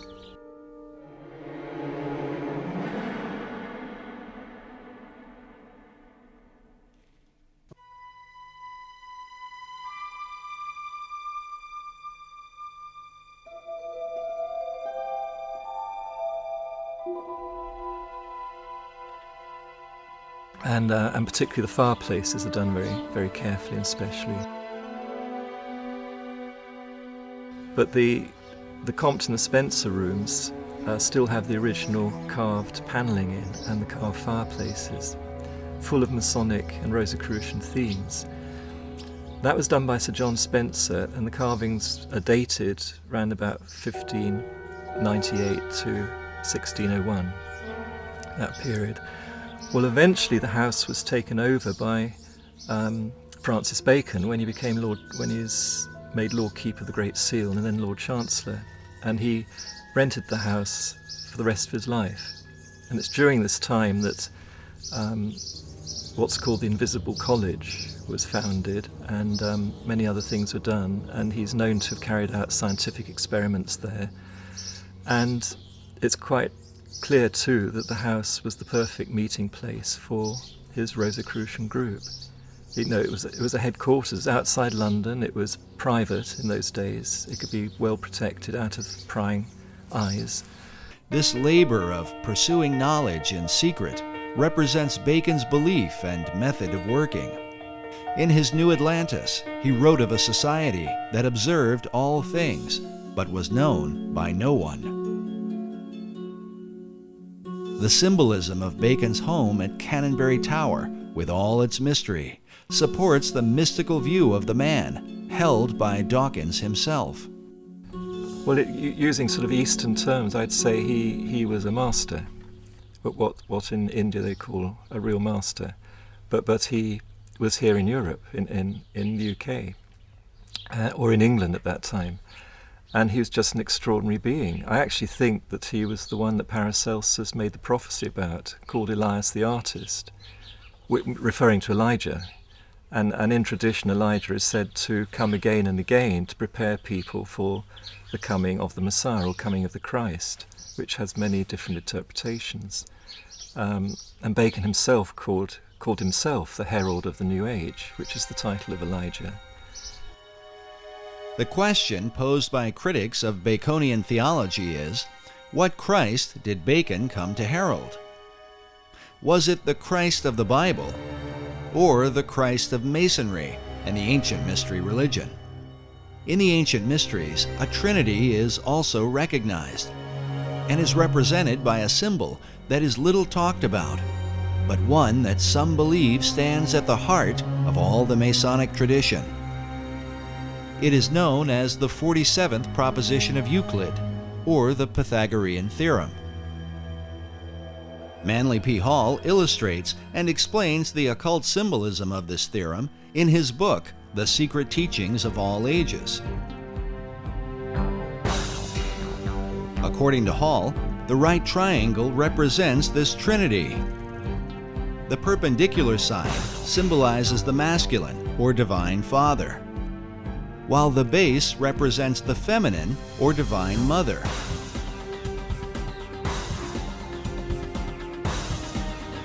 Finally, the hypotenuse is looked upon as the offspring of them both, the divine child, who is sometimes called the Masonic Christ. Was this what Bacon came to herald? A Christ that delivers man through knowledge or science. According to Peter Dawkins, Bacon's desire was to deliver mankind from the fall he had suffered in the Garden of Eden, to restore him to paradise through what he called the 6 days' work. So he always believed that as man was made in the image of God, as the Bible says, therefore we should imitate what God does. All his work imitates what he's learnt from the Bible and from the interpretations of the Bible. And so the 6 days' work of creation is how to create paradise, because that's in the Bible what's created as a result of the 6 days' work. So he calls his great instauration also the 6 days' work, 6 days' work of creation. And it's all planned out according to what he understood about what those 6 days or stages of creation can mean when interpreted into the human role, what human beings can do. While Bacon based his understanding on the Bible, Dawkins admits that his approach was not through traditional Christian doctrine, but rather a mystical view based in the teachings of Kabbalah. He worked like a Kabbalist. He was a master of the Kabbalah, and particularly the Christian Kabbalah. The Kabbalah goes back through the Hebrews, through Moses, to ancient Egypt, and before that it's said to Enoch, who was the great initiate and king of Atlantis. And it said all the teachings come from Enoch, including this Kabbalah. And Bacon was a great master of Kabbalah. His whole work is based on Kabbalistic principles. While explaining Kabbalah could go on indefinitely, it might be generally called the Jewish version of the ancient mystery religion. In the modern world, Kabbalah has gained popularity among celebrities and is practiced by Barbra Streisand, Mick Jagger, Roseanne Barr, Britney Spears, Jeff Goldblum, Elizabeth Taylor, Paris Hilton, Demi Moore, Winona Ryder, and of course Madonna, who has become a principal spokesman, much to the objection of some traditional Jews. In short, Kabbalah is designed to lead mankind to perfection, where man becomes a godlike being. It is a system that goes hand in hand with the concept of building paradise on earth. Sir Francis Bacon, the great Kabbalist, believed that the pursuit of science, or knowledge, was the way to achieve this great work. Most schoolboys used to know who Francis Bacon was and what he contributed to our knowledge today, and it was the method of science. Well, his first most public and fundamental effect he had was to form the basis of modern science, which is the experimental method. So he promoted what Socrates had also promoted, which was to not just think in your mind and argue, through arguments and so on, which is an Aristotelian method, but actually go out and look what is there in reality, in nature, and study nature and derive your thoughts and ideas from that and base experiments on that to see if they work. Then if they work and if they're useful and they're proved useful over a length of time, then you might consider you've got perhaps a bit of truth. And then you build on that. Well, up to Bacon's time, most of what one could call science, which was not really properly existing as such, except in the mystery schools, in all university, academia and so on, was just producing arguments after arguments. You see, up until Bacon's day, it was the church that was in control. And in fact, the church was in control up until about the 1800s. So the church was in control, but the church hierarchy wasn't necessarily pure Christian.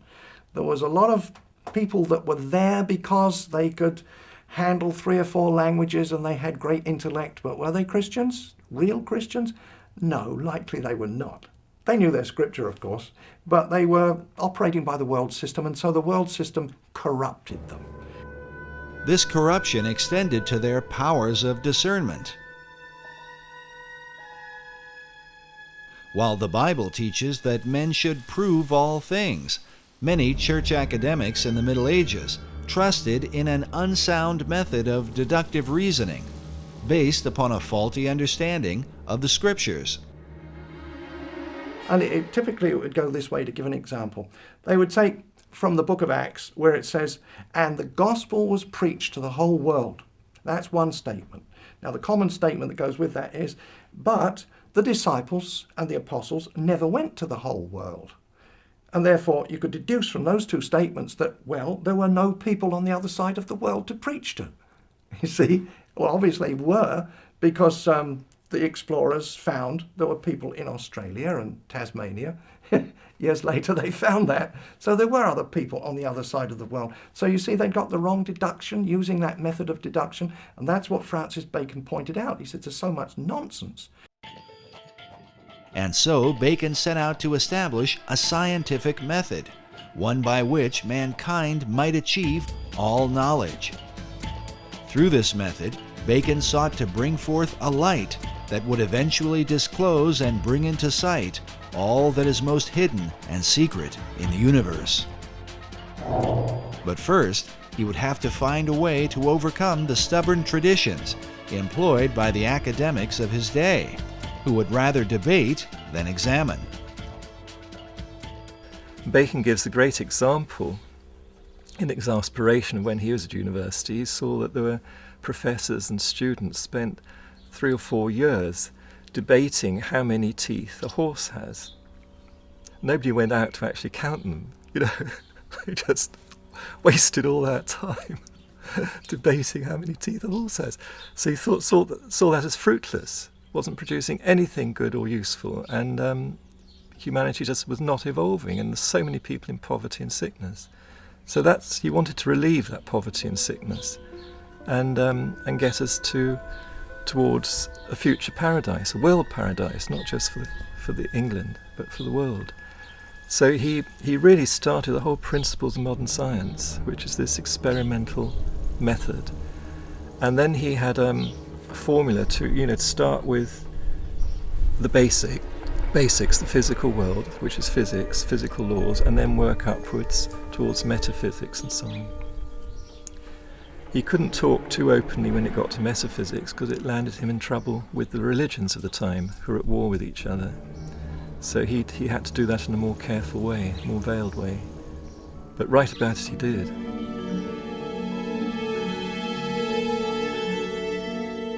Bacon's metaphysical ideas led him into teachings that would have been condemned by both the Catholic and Protestant churches of his day. He is said to have made contact with the spirit realm, and that upon hearing a heavenly voice, he was given his life's work.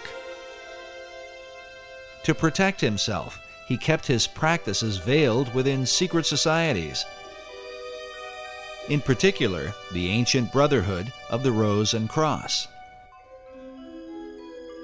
The Rosicrucians had long believed that powers and principalities from the spirit realm possessed secret knowledge that might be used for the benefit of mankind. These and other teachings were to be kept hidden from those considered profane, and especially from the Church.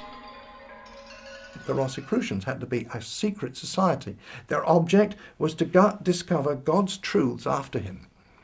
But some of their methodology was bordering on witchcraft. For instance, the transmutation of base metals into gold, they claimed they could do it. I don't think so. They claim that they could communicate with angels and demons. Well, in the first place, the scripture tells you not to do it. But their idea was that if you could do that, surely those people, those creatures at least, the angels and the demons, they know a lot of things that we don't know. After all, they've been around since time immemorial, and they are familiar with heaven itself, so surely they can tell us many secrets. Well, the church, you see, would take a dim view of that, and they could be put to death for that sort of thing. The Rosicrucian Society had been formed in England prior to Bacon's birth, in part for the purpose of protecting Queen Elizabeth I. In the 16th century, the conflict between Roman Catholicism and the Protestant Church of England was at its peak. Mary Tudor, the daughter of King Henry VIII, took the throne and earned the title Bloody Mary. They were looking for another heir, and so there were no boy heirs of, or no legal boy heirs of Henry, but he had daughters. And so we have Mary. And Mary was now 37, she was one of his daughters, and so she was installed as queen, and that was just after he died, so that would be in 58. And she was a Catholic, a dyed-in-the-wool Catholic, and she had actually married Prince Philip II of Spain. Of course, he was a Catholic too. So the first thing that Mary did was to repeal those laws which permitted the Protestants to practice their religion. Repealed them and then forcefully put to death as many Christians that were of the Protestant faith as she could find.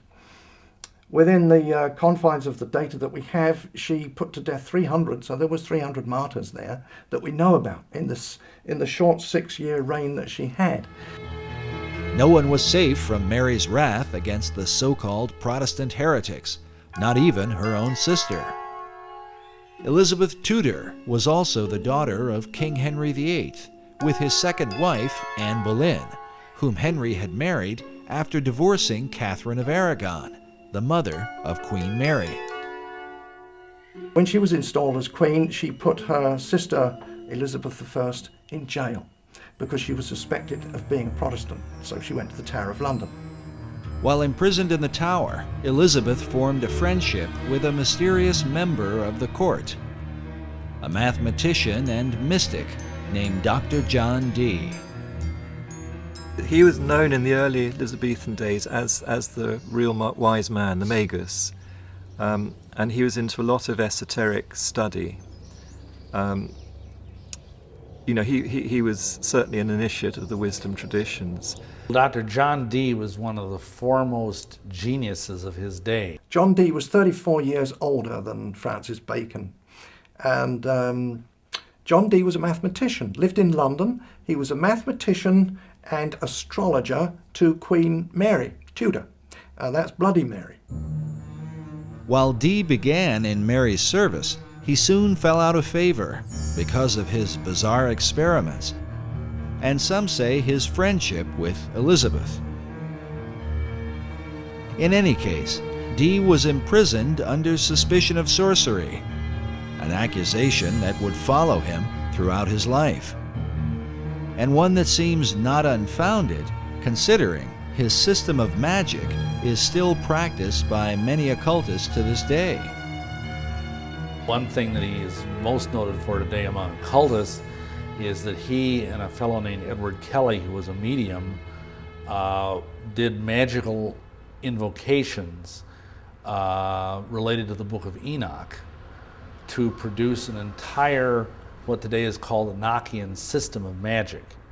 And it's this incredibly complex language and alphabet and cubes and magic squares, and it's extremely complex, and it's very, very powerful. In his quest for knowledge, Dee tapped into the powers of the beyond, hoping to learn secrets from the spirit realm. But that's not to say he wasn't trying to communicate with angels. He did. And they can be contacted and talked with. Roughly, it means messengers of God. So that's what Dee was trying to do in his own way. But he obviously was too open about it, so in the end he got persecuted for this. But not everyone saw Dee's dabbling as communicating with angels of God. Dee once wrote that he was looked upon as a companion of hellhounds, a caller and a conjurer of wicked and damned spirits. Yet like Bacon, he practiced much of his craft in secret as an active member of the Rosicrucians in England. Some even credit Dee with founding the modern Rosicrucian movement. As such, communing with angelic beings that provide scientific knowledge was a familiar practice. Now, there was a pretty very brief and shady dividing line between what they called scientific knowledge and what we might call outright witchcraft today. It was the demarcation there was very shadowy. This shadowy line was one that Dee crossed many times. yet for a while he flourished under the reign of Queen Elizabeth. During this era, some believe that he was a kind of mentor to Sir Francis Bacon. Well, we know from Dee's diary that Bacon made one visit, at least, to Dr. John Dee's home at Mortlake. And when these visits were recorded, Dee was meaning people had come to talk with Dee and discuss esoteric matters with him and to use his library and so on like that. So we know that that's a historical record we have. Otherwise, it's circumstantial evidence. Bacon clearly knew Dr. John Dee because he was an important person in Queen Elizabeth's court, and Francis Bacon was a courtier. Perhaps the reason for the lack of records in Bacon's relationship with John Dee is that their work was done behind the veil of secret societies. There's always been these secret societies trying to promote learning and raise the level of people's thought and culture to a kinder level and higher level. But mostly they've worked in secret because the church, most of the different churches have been so, not very kind. The problem we're dealing with here is that Europeans discovered an awful lot of information, and very important, good, solid information of sciences that had been, developed richly elsewhere and that were brought into Europe and were so threatening to Christianity that they had to be suppressed. We know what happened to Galileo, and we know what happened to endless numbers of Giordano Bruno and so many others in science. They had to go underground. So the process of forcing knowledge and wisdom underground created a lot of coding and a lot of buzzwords and a lot of secret gestures and terms that still aren't understood to this day. So Dee is amongst that group. While men such as Galileo were persecuted for representing scientific knowledge, the secret societies of the Elizabethan era were in danger not for the knowledge they possessed, but how they obtained it through occult practices of summoning spirits and conjuring demons. They were, nevertheless, determined to continue for the cause of science and learning. Dr. John Dee led the way in this arena. His method became known as angel magic because of his contact with spirits that Dee believed were sometimes good and sometimes evil. At one point, Dee's angels compelled him to visit the Holy Roman Emperor, Rudolph II, and tell him that he was wicked and that if he did not repent, God would throw him down. Incredibly, Dee obeyed the angels, visited the emperor, and established a friendship that would help to protect him from persecution later on. In his experiments, Dee worked with a medium named Edward Kelly. Kelly was the one who often made contact with the spirits Dee communed with. In a diary entry of June 8, 1584, Dee records a startling account.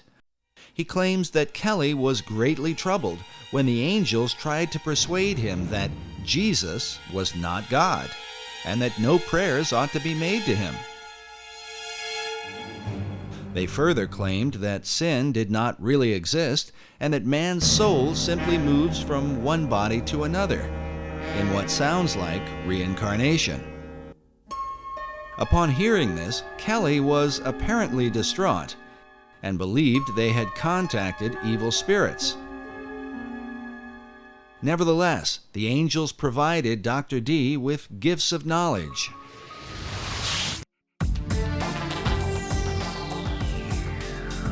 Dee was the first to apply Euclidean geometry to navigation. He built the instruments for and trained the first great navigators. He is credited with coining the word Britannia, or Britain, and his influence laid the foundation for what would become the British Empire. He made his own maps and is said to have charted the northeast and northwest passages in his attempts to increase the wealth of England by gaining access to the New World. And believe it or not, the New World has been secretly influenced by his example. John Dee is considered the original wizard. He was the inspiration for the character of Prospero in Shakespeare's The Tempest, and for Christopher Marlowe's Dr. Faustus. In the modern world, Dee was the role model for J.K. Rowling's Albus Dumbledore in the Harry Potter books, the character of Gandalf in Tolkien's Lord of the Rings, and even Ian Fleming's James Bond.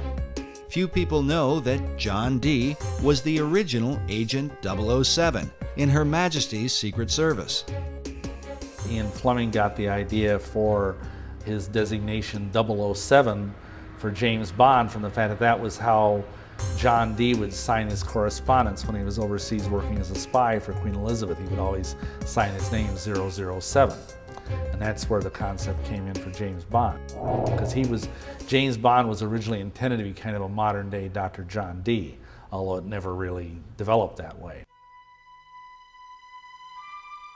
While Dee's character continues to intrigue, some would argue that compelling the imaginations of literary minds was not his greatest influence. This image shows what appears to be a wizened old man passing a lamp in the dead of night to a younger man in Elizabethan clothing. Baconians believe this old world engraving represents Dr. John Dee passing the lamp of esoteric knowledge and wisdom to his successor, Francis Bacon. Both Bacon and Dee were men of science, dedicated to the advancement of learning. Both men were members of the Rosicrucian Society, of which Bacon would become the chief. Like Bacon, John Dee believed that America was indeed the lost continent of Atlantis. But where did he get this idea? Was it given to him by his angels?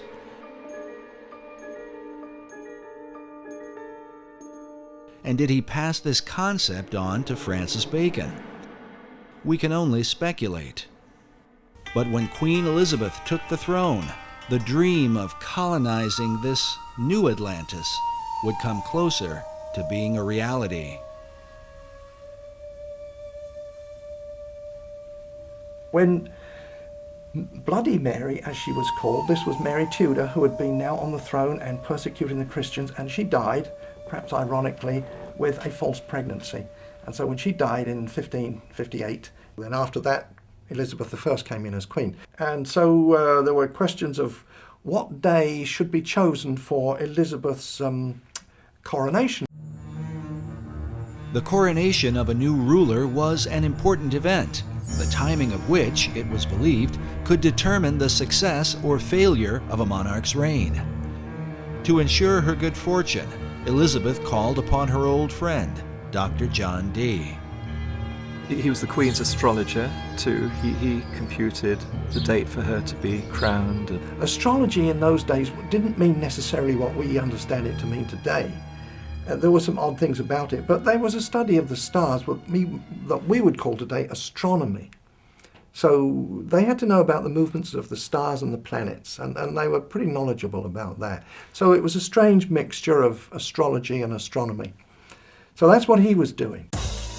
It's debatable how the efforts of Dee's astrology impacted the course of England. But when the new queen took the throne, it marked the beginning of an unprecedented era in English history. During this time, the language of the New World would be transformed, ancient knowledge would unfold, and the course of the philosophic empire would be established. The modern world would be changed forever, largely because of Queen Elizabeth I. And she was bright. This was Queen Elizabeth of England, one of the brightest queens that England has ever had. Whether she was a true Christian or not was perhaps doubtful, but at least she did support the Protestant cause and not the Catholic one.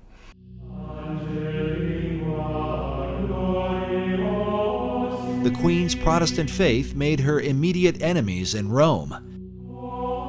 In April of 1570, Pope Pius V issued a papal bull excommunicating her from, quote, the unity of the body of Christ. Well, that meant that the Pope was saying to all the Catholic kings of Europe, go and invade England, kill the Queen, take over the country, and make it Catholic, and I'll give you my blessing. So that was a huge threat to England and the Queen. So the English, who didn't like that, didn't like that idea, they formed a close-knit protection around the Queen and their country. To answer the threat of spies and assassins from Rome, the English set up an intelligence network under the leadership of Sir Francis Walsingham, known as the Queen's Spy Master. Among his secret agents were Dr. John Dee and later on Sir Francis Bacon, along with their Rosicrucian Society, which is said to have been formed in England for the purpose of protecting Elizabeth. But some suspect the Order of the Rose and Cross had yet another agenda. I think they would have definitely been on the Protestant side of things. They would have had a vested interest in using all of their both political savvy and occult savvy to protect the Queen, but I also think they had an esoteric agenda as well. This society had a very esoteric base. Behind it had links with the wisdom societies, the wisdom traditions throughout Europe, and inherited a lot of that wisdom light being passed on. And so they had an inner program which was to try to raise consciousness of society. According to Bacon, Rosicrucianism seemed to represent the very heart and focus of the entire New Atlantis concept. Francis Bacon's last book that he was writing at the time when he allegedly died, that was 1626, but his last book was called The New Atlantis, and the subtitle was The Land of the Rosicruci. Why the Land of the Rosicruci, or Rosicrucians? Why did Bacon deem their influence to be so important? Rosicrucianism gets its name from the symbols, the main symbols used, and that's the rose and the cross. But these are very ancient symbols. They go back long way in time and been used by different societies for thousands of years. In the hands of different societies, the symbol has been interpreted in a variety of ways. There is the decipherment of the rose that received much attention in Dan Brown's Da Vinci Code. The rose is a symbol of secrecy, and the term in Latin that characterized the relationship of the rose to secrecy was sub rosa, meaning under the rose. So secret orders world round, when they swear to secrecy, swear sub rosa. The secrecy of the rose represents the hidden knowledge of the ancient mystery religion, while the cross symbolizes Christianity. The combining of these two is what defines the belief of nearly all the secret orders. The symbology there is the infusion of all this Eastern Persian spirituality into Christianity. Was this fusion of beliefs a part of Bacon's plan? And what sort of impact could it have? The Reformers argued that the mixture of paganism and Christianity is what produced the Dark Ages.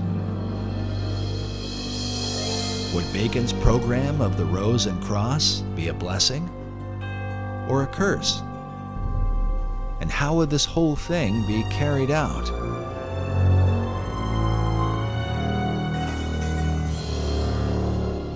When one follows the Rosicrucian trail, John Dee was a very, very key influence in the historical Rosicrucians, and some say even the founder of it, the first president of it.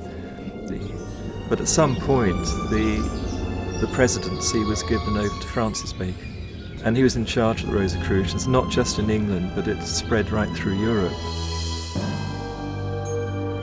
and was following Bacon's particular program. And outwardly Bacon called his program the advancement of proficience of learning. This advancement of learning represented Bacon's desire to transform the world through knowledge. but he recognized that the key to obtaining knowledge was in a people's ability to communicate. As such, Bacon worked to reform the English language in ways never before realized. And it is a bit strange that the English language, as crude as it was in the time of Bacon's youth, by the time he died, it was becoming one of the most refined languages. But in England at that time, the English was dreadful. It was garbled with all kinds of different dialects, because if you think about it, England was made up of the Saxons, the Danes, the Gauls who had invaded, they were the Frenchmen, and they had a whole mixture of languages. So very often one Englishman could not communicate with another. To address the problem, Bacon surrounded himself with writers and poets who were like-minded. All these people, these kind of intellectual people, they all read and wrote in Latin, but they said, look, we need an English language. We're going to be a great country. So they needed a language and literature. So how to develop that skill. And that's what, I think that's principally what Bacon did. He gathered around him a literary society, you know, writers, poets, artists as well. And some of them were employed to, as part of the Secret Service of Queen Elizabeth. And they had communications with people all over Europe, in all the different countries of Europe.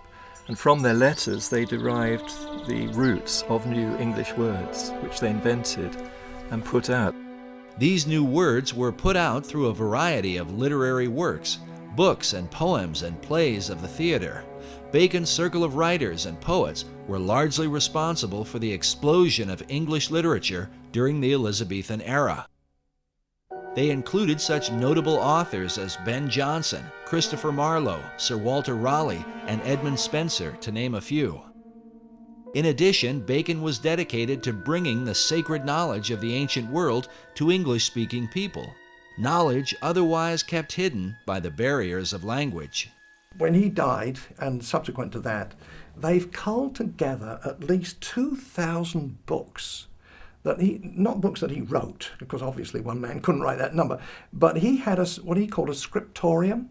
These were scribes who he paid to write for him. When he was the Lord High Chancellor of England, he had wealth, and he used to pay the scriptorium, these scribes, and he paid people to translate the classic books, Homer's Iliad, all the old Greek, the Roman classics, and all those classics, Livy, translate them all into English and put them in books. It turns out too that Bacon had a printing press. He had a factory with using brass plates for printing. That was his own thing. Nobody knew about that until rather recently. But nevertheless, there were 2,000 works that we know of that passed through his hands in one way or another to give literacy to the English public. Printing presses to make these books available to many people at a cheap price. But Bacon's purpose and that of his literary society was to prepare the people of the old world to colonize the land of the new. As the term colonization scheme suggests, the launching of Bacon's plan for America was not by chance, but by design. It could be said that his great scheme began at an early age, perhaps when he was sent by Queen Elizabeth I to the court of France, where he was inspired by the example of the French poets.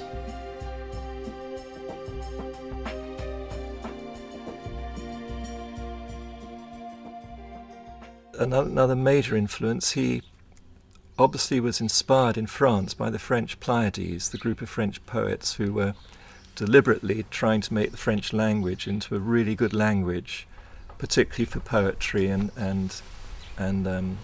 writings and so on of that sort. And Bacon spent several years at the French court, came back very inspired and wanted to do the same thing for the English language. Upon his return to England, he was sent to study law at the prestigious Gray's Inn in London, where his statue can be seen today. It was here that Bacon formed the beginnings of his own literary society, a secret group known as the Knights of the Helmet. The Knights of the Helmet it's actually the name of a masque he wrote, or it's thought he must have written, because masks were put together by a lot of people for the royal court or for the Inns Court, which was where the lawyers were. And to get a job as a lawyer or a minister or official in the government, you had to be, first of all, a lawyer, and you had to know how the royal court worked. So every year they had to put on huge celebrations imitating the royal court, and part of that celebration was masks. And many people were involved in creating these entertainments with their masks. Francis Bacon just one of them, but he became a key one, and he wrote quite a lot of the mask material, which one can identify. You know, once you get to know Bacon and his writings, you can identify what was done. And he's acclaimed by the lawyers as being the great one who inspired them and led them and wrote for them, you know. But the Knights of the Helmets was the name of one of the masks at a key moment when the whole Shakespeare authorship, the name the Shakespeare was being used for the first time. The Knights of the Helmet took as their inspiration the Greek goddess Pallas Athena, who carried a spear and who wore a great helmet, a symbol of secrecy. According to tradition, one that wears the helmet of Athena becomes invisible. And they had to swear allegiance to it. And not only that, Athena, the goddess Athena, carried a spear that she shook in the eyes of ignorance. And she was one of the greatest goddesses among the Greeks, ruling through intellect and man's wisdom. Even as Dr. John Dee had been inspired by angelic beings, some researchers believe that a spiritual encounter with Pallas Athena gave Bacon the inspiration for his life's work. Well, in some of those cipher writings that he had written, he writes there how this he heard an heavenly voice. The voice he heard inspired him towards secrecy and to imitate the work of God. The divine majesty takes delight to hide his work, according to the innocent play of children. Surely for thee to follow the example of the Most High God cannot be censored. Therefore put away popular applause, and after the manner of Solomon the king, compose a history of thy time, and fold it into enigmatical writings and cunning mixtures of the theatre. That was his mission in life. And for the rest of Bacon's life, he was dedicated to that one purpose. Baconian scholars believe that Bacon's revelation led him to develop a series of theatrical works that would teach the English people and transform them into a nation that could one day dominate the world and resurrect the Atlantean dream. Believing that he put away popular applause as his heavenly voice had commanded, he is said to have written behind the identity of William Shakespeare. Shakespeare is a synonym for Apollo and Pallas Athena. They're both known as shakers of the spear in classical tradition. And the spear represents a ray of light, a ray of wisdom, and they shake that spear at the dragon of ignorance. Exactly what Ben Jonson says in his preface to the Shakespeare Folio, to shake a lance at the dragon of ignorance. And this is the role of an Apollo or Pallas Athena. And they have always been the muses of the other 9 muses, who themselves are the muses of all the writers, poets, artists, and so on in history. So Apollo and Athena are the great inspirers. They're the great Shakespeares. Bacon incorporated these Greek gods within a key symbol, the AA headpiece representing Apollo and Athena. Usually one of the A's is shaded, denoting a light and dark side. This symbol is found printed at the head of certain pages within the Shakespeare Folio and among the acknowledged works of Francis Bacon. Of the two polarities, Apollo and Athena, it was Athena that seemed to dominate Bacon's imagination. Pallas Athena was, she shook her spear at the eyes of ignorance. So she was the spear shaker. Now, she's always been known as the spear shaker. That was long before the time of Bacon. Back to the Greeks, the spear shaker. So he took that name, spear shaker, and just turned it around to make it Shakespeare. And it used to be written with a hyphen, and then it became one word. Shakespeare as the name of the playwright for those Shakespearean plays. But what of the real William Shakespeare, the Stratford man whose name has been revered for nearly 500 years? His writings have been attributed to a number of other authors, including the playwright Christopher Marlowe, Edward de Vere, the 17th Earl of Oxford, and even Queen Elizabeth herself. But Sir Francis Bacon seems to lead the pack of would-be bards, with well over 200 books, essays, and pamphlets on the subject, many of which insist he is the real and true Shakespeare.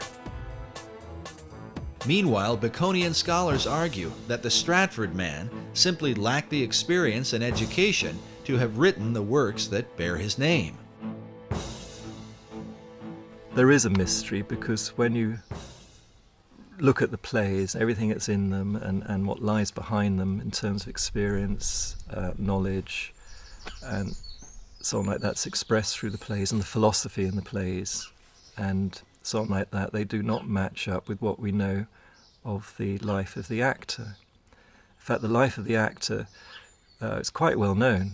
It's quite a lot of research been done on William Shakespeare Stratford, so a lot is known about his life, and none of it matches up what you can deduce from the author from the plays themselves.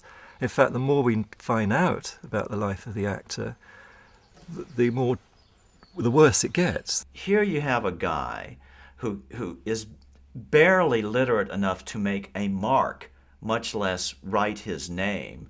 His mark was only existent in 5 documents. There's not a single letter either from him or to him by any of his contemporaries. How can this guy have written the greatest literary works in the history of the world? It just didn't happen. Whoever's the author certainly knew about certain things happening abroad in the royal courts, in France, in Italy, and in Spain. Not only taught the workings of the court, but the intrigues as well, and who would know that? Certainly not a play actor like the William Shakespeare. There's no way that man could have known the intrigues that went on inside the court. But Francis Bacon did. He was well familiar with it. He was brought up in the court. You can't just say, oh, genius did it all. It's impossible for genius alone to do that. You've got to have all that background experience, knowledge, and so on, to get something like the Shakespeare plays. There's even a quote from one of the justices, one of the English justices, that it's clear that from the Shakespeare writings that the author had to be an attorney because there is not a single legal error contained in any of them. The author writes naturally as if he's a lawyer. It doesn't just put in legal terms here and there just to suit the story. It just legal terms and the whole legal jargon just rolls off him absolutely naturally, as if he's used to living in that environment all the time. Well, that doesn't fit the actor from Stratford. There's just no way the historic William Shakespeare could have written these plays. There's only one person who could possibly be the author of those plays, which is Francis Bacon. Yet wouldn't the colossal size of all the plays, poems, and sonnets be too much for Bacon himself to complete, especially while becoming a lawyer, launching modern science, and writing the many other works attributed to him? This could be where the Knights of the Helmet took part, as evidence suggests that the plays may have been the collective effort of Bacon's literary society. We know from historical records that Bacon actually had a literary group around him. Some of them were actually paid, employed by him, and others just did it voluntarily. A big group. Why? Why did he do that? You don't employ a lot of people, all writers, poets, artists, and as well as cipher experts and so on. You don't employ them for nothing. So what did they do? And then you get the answer, the Shakespeare plays, because scholars have found out there's been other contributions in the plays from other poets and so on, who all put a little bit in here and there. And then you find that they were either associated with or employed by Bacon in that group. They're all part of this one group. So then the picture emerges of a typical Renaissance studio, but instead of being an artist, a painter with his studio of pupils, you've got a writer with his studio of pupils. working with him. They each contribute a little bit to the picture or the story, but the main artist or author is Francis Bacon himself.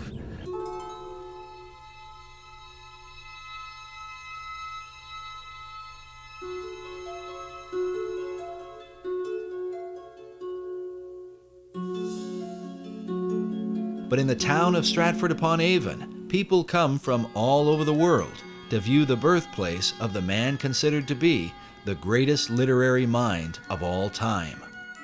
In Stratford, they hold a strong view against the suggestion that Shakespeare was anyone but himself. It's a conspiracy theory, and it's all aimed at toppling the greatest writer who's ever lived. There is a Shakespearean trust in England, and these are people who are dedicated to the cause of supporting and maintaining that William Shakespeare, the actor, was the actual playwright. I think it's highly unlikely. Dr. Paul Edmondson is the head of education at the Shakespeare Birthplace Trust in Stratford-upon-Avon. In this debate, he is known as a Stratfordian, not just because of where he lives, but because of his traditional view of Shakespeare. The Stratfordians are considered the academic adversaries of Baconians. We asked Dr. Edmondson to comment on the Bacon-Shakespeare theory.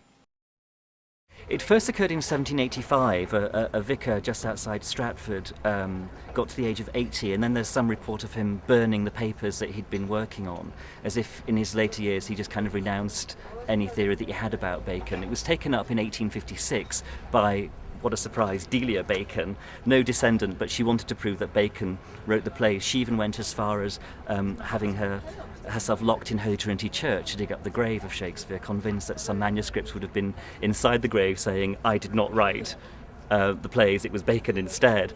And she didn't get as far as digging up the corpse of Shakespeare, and later she went mad after the publication of her book. But her book was groundbreaking. She had good support from Nathaniel Hawthorne, Mark Twain. She knew literary figures in the States.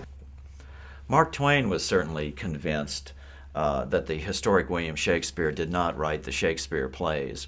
And this is a guy, how can you deny his conclusions? He had the money to investigate it. He had the time to investigate it. He's not known as a crackpot in any other venue. In 1909, Twain took up the Bacon-Shakespeare controversy with his own book titled Is Shakespeare Dead?, in which he questions the reputation of the Stratford actor in his lifetime. He's saying that in Shakespeare's own life, no one regarded him as being important or famous or a brilliant playwright or anything like that. It was only 2 or 3 generations after his death that suddenly the historic William Shakespeare became a big deal. So however, the plays enjoyed immediate success and immediate prominence. So how do you explain that? That's simply not true. There's all sorts of evidence that he died and that he was remembered after his death. First of all, there's the very significant memorial bust in Holy Trinity Church, which not only is an early likeness of Shakespeare to give us a sense of what the man actually looked like, but it also mentions him as a great writer. On the inscription of the monument, "See living art," but paid to serve his wit. I'm paraphrasing there, but it mentions living art and looking at the page rather than the monument, which is an echo of, or prefigures possibly, the commendatory verse of Ben Jonson, Shakespeare's friend and contemporary playwright, at the front of the first folio. The first folio is the first time Shakespeare's works are gathered together after his death by his friends. That's crucial. What is equally crucial is that the 2 tributes mentioned by Dr. Edmondson did not come about until years after Shakespeare's death. Other great writers of the time, like poet Ben Jonson, were given more immediate recognition within months of their passing. Just as importantly, the great folio assembled by Shakespeare's friends 7 years after his death contains what many believe to be some important clues. 19th century author W.F.C. Wigston referred to William Shakespeare as Phantom Captain Shakespeare, the Rosicrucian mask. This may have been partly due to the world-famous Groshout portrait that appears on the front of the original Great Folio of 1623. note the presence of a line extending from the jawline of Shakespeare to the bottom of his left ear, as if to suggest the face were simply a mask. If this seems far-fetched, consider the dedication which appears beside it, written by poet Ben Jonson, a friend of both Shakespeare and Sir Francis Bacon. With a rather mysterious twist, Jonson concludes with the words, "Reader, look not on his picture, but his book." Why would Ben Jonson point the reader away from the face of Shakespeare and compel men to look upon the book instead? A dedication that seems to parallel the monument at Holy Trinity Church. On the inscription of the monument, see living art, but paid to serve his wit. I'm paraphrasing there, but it mentions living art and looking at the page rather than the monument. Are these allusions made by the men who knew the real William Shakespeare, that he was simply a mask or front man for Francis Bacon?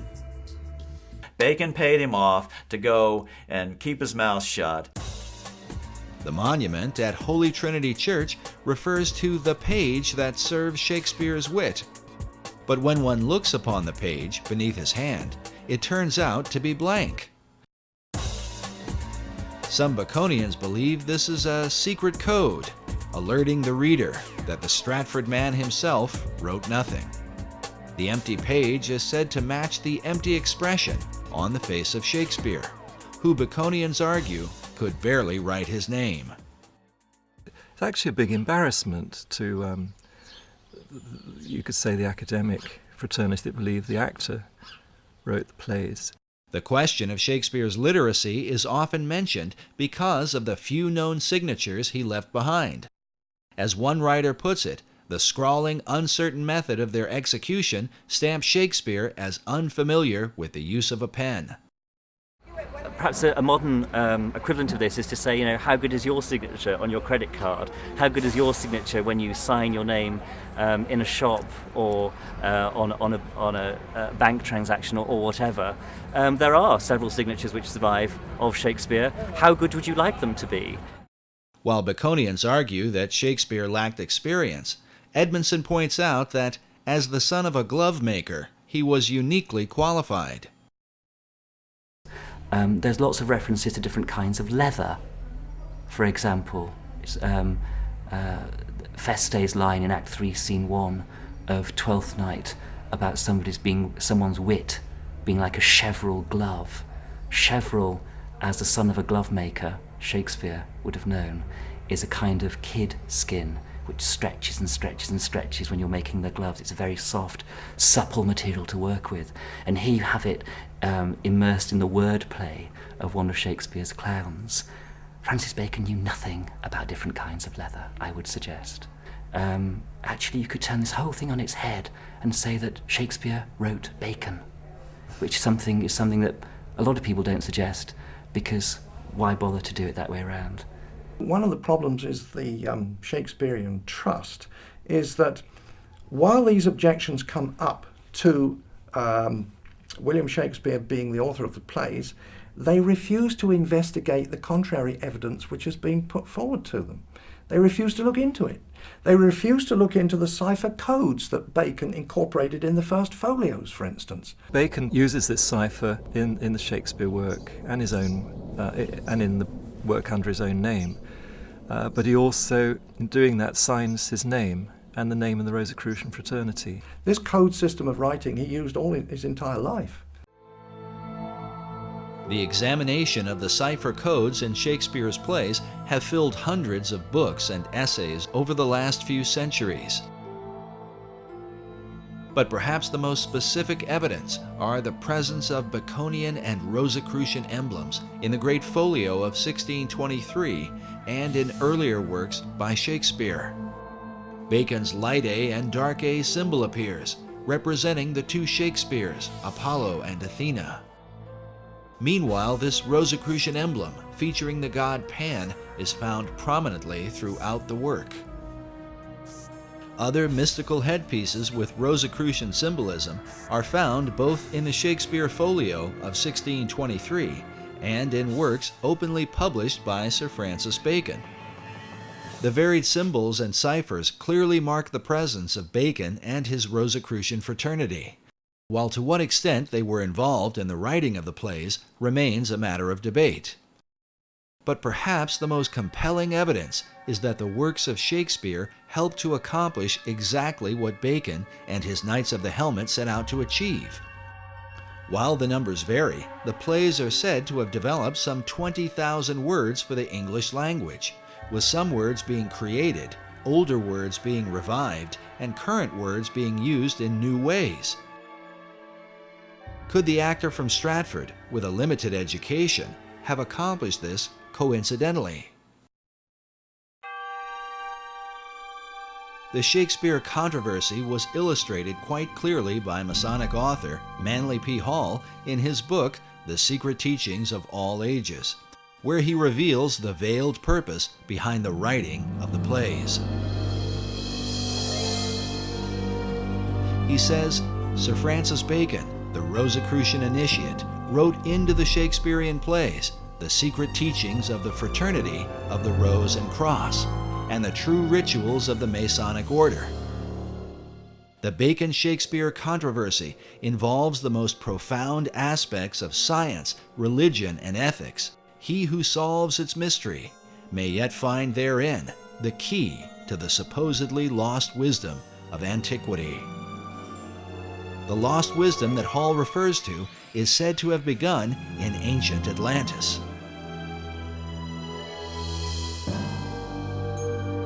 Is this the real key to understanding Shakespeare?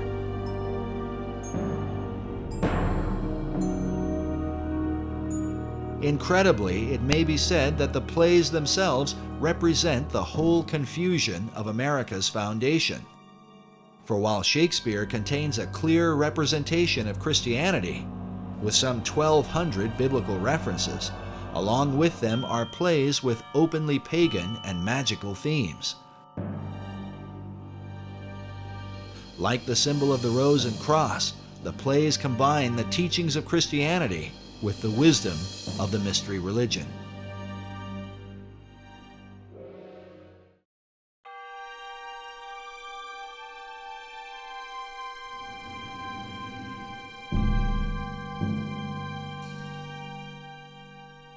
The purpose in blending religions in this way might have been to avoid the wars and conflicts that have afflicted men over the centuries. Bacon, who saw religious persecution in his own day, may have inherited this view from an earlier Masonic influence, the Knights Templar. The whole episode of the fall of the Knights Templar is a matter of conflicting historical controversy. We do know that when they left the Holy Land, the order had increased in numbers and power, and by the beginning of the 1200s, they had returned to Europe, and the Knights Templar then became the dominant financial force in Europe. The Templars were the people that loaned the money. Well, of course, the popes and people to whom the money was, they owned the money, they could get rid of their debt by getting rid of the Templars, and they did.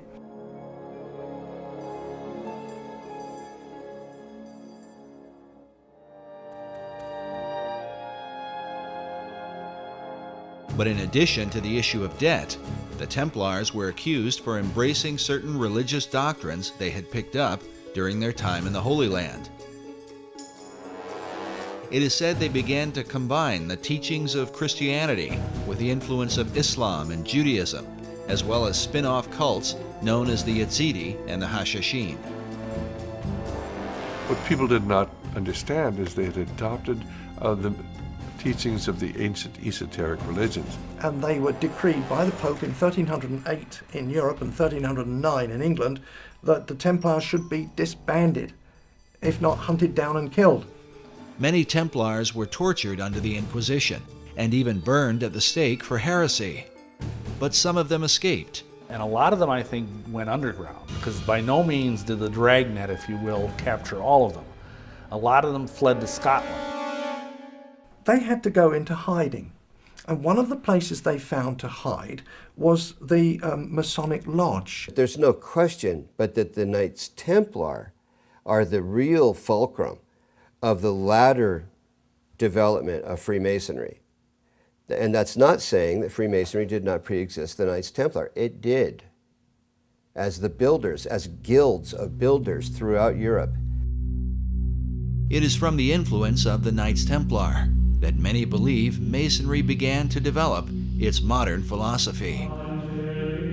A philosophy literally carved in stone and found in one of the most intriguing monuments of the Western world. Just outside of Edinburgh, Scotland, is the Rosslyn Chapel, a place that may well provide a door to understanding Masonry, the Knights Templar, and the ancient plan for America. It very conclusively demonstrates a profound relationship between Scotland and the Templars and the Freemasons, which is not really any big revelation. But of course, the whole idea is that the three things go together. The chapel was built in the 15th century by William Sinclair. The tomb of his ancestor of the same name, and who died a century earlier, is found within. His name, as it appears, William Sinclair, Knight Templar, is believed to be a link between the Templars and the Scottish Masons who built this mysterious chapel. The chapel the foundation stone was laid in 1446, and it was finished about 1492. So it took 50 odd years to build. And the interesting fact is that William Sinclair, the builder, was 50 when the job started, and he died when it stopped. So this man was uniquely old, because in medieval times you wouldn't expect to live perhaps more than 35 years or so. But William Sinclair was into his 90s, so he was a remarkable character all the way around. Everything about him was remarkable, including the legacy he's left us. The legacy of Rosslyn Chapel seems to be the very essence of the Templar belief and that of secret societies everywhere. The removal of all boundaries concerning world religion. As noted before, this Gnostic theme is well captured in Dan Brown's best-selling book, The Da Vinci Code, a work that has created worldwide controversy. During our visit to Rosslyn Chapel, we encountered Erwin Lutzer, author of the book, The Da Vinci Deception. Of course, as we know, Rosslyn Chapel has become famous because of the Da Vinci Code. And you have people coming from all over the world staring at its ceilings, trying to crack its codes. As we walk through it, it's very probable that the Masons who built it had a field day. They decided that they were going to combine all kinds of mythological elements along with the Bible. So you have Masonic elements in the chapel, you have some pagan elements, you have Christian elements, and they're all thrown together. Rosslyn Chapel is probably one of the most extraordinary buildings in the world. It is like a Disneyland of Masonry and Rosicrucianism. I think the chapel is an enigma. It satisfies the needs of a great number of people who come to Rosslyn for a whole raft of reasons. If you're a Knight Templar or a Freemason, if you are an American looking for some links with the New World before it was discovered, if you're a Sinclair, if you're religious or an art historian or an architectural historian, an esoteric, Rosslyn has got something for you. If you're a paganist, we have over 110 green men. Most churches will have 1 or 2 green men, but we have over 100 of them. The green man is a representation of an ancient fertility god, just one of the many pagan icons in the chapel. And so Rosslyn, not only does it offer a great many things to different people, but it also offers a mystery. The mystery, he explains, is that Rosslyn Chapel, while designed as a Christian church, is filled with so many religious symbols, a person is confused about what they are compelled to worship. It's like having a VCR. You know pretty much what it's meant to do, but you can't actually make it work properly. No one can follow the instructions. And the chapel is like that. We know it's a church. That's fair enough. But it has so many other little stories connected with it and mysteries, and the carvings are not particularly clear, and they can be interpreted one way or another. And so for everything you see in the chapel, there's probably 3 answers. And that, I think, is its great appeal. Centuries after its construction, researchers continue to question the overarching message of the chapel? What was the intent of its design? It may have had a point for the Masons who made it, in the sense that there were various messages that were conveyed. Essentially, Masonry's doctrine, foundationally, and they will even say this publicly, is universalism, which is the idea that basically all religions are the same. It doesn't matter what religion you are, as long as you're sincere and devout in your beliefs, and that all men, they say, may gather at the hospitable altars of Masonry no matter what their religious belief. So, in that sense, they're very much part of pushing toward a one-world religion, and to view biblical Christianity as basically the enemy. Because biblical Christianity makes unique claims about itself that none of these other groups, the Rosicrucians, the Masons, any of these groups, will acknowledge. Some of us are convinced it's important that Christianity be held distinct from some of the elements that are found here in Rosslyn Chapel. After all, the message of Jesus Christ is very, very unique. But throughout history, you've always found those who want to blend together various ideas, various organizations, and various religions.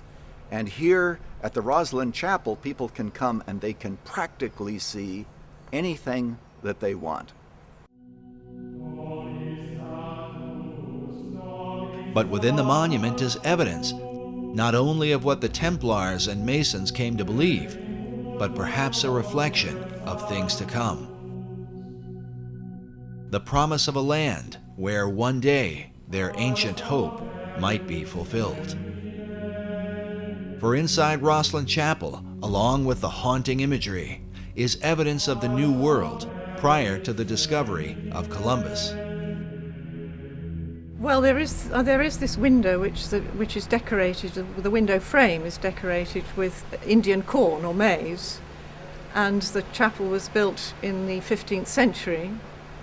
So it is strange that Indian corn, which wasn't ever grown here, is used as a motif. The chapel was finished around 1492, the same year Columbus is thought to have come to America. This would mean the carvings would have been completed beforehand. But how did the Masons who built this chapel have knowledge of Indian corn, a crop not grown in Europe and indigenous to the New World?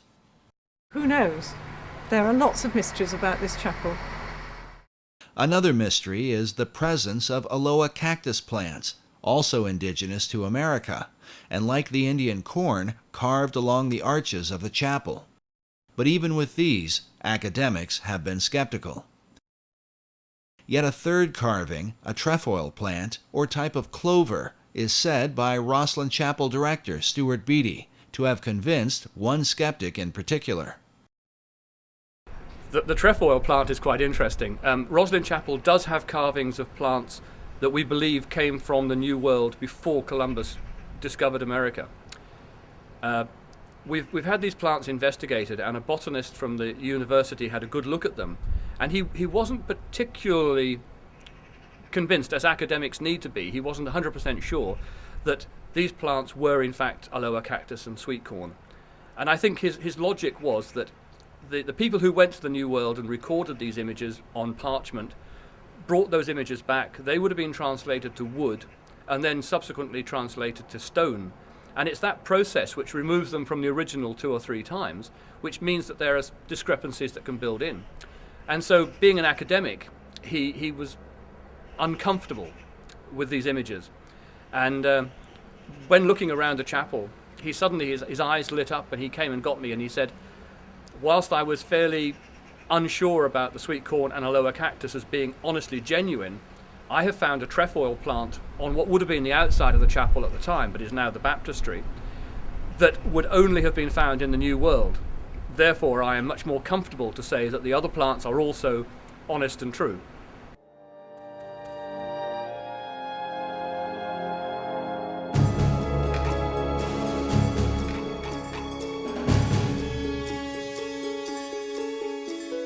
When the Templars were arrested in Europe, Many of them are said to have escaped with a great fleet of ships that were never to be found. Could they have made their way to the New World?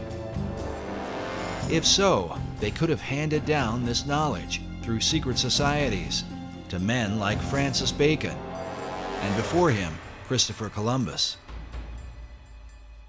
Some people believe that Columbus didn't just accidentally stumble onto America, that some secret society which he had access to had knowledge of the existence of the continent of both North and South America.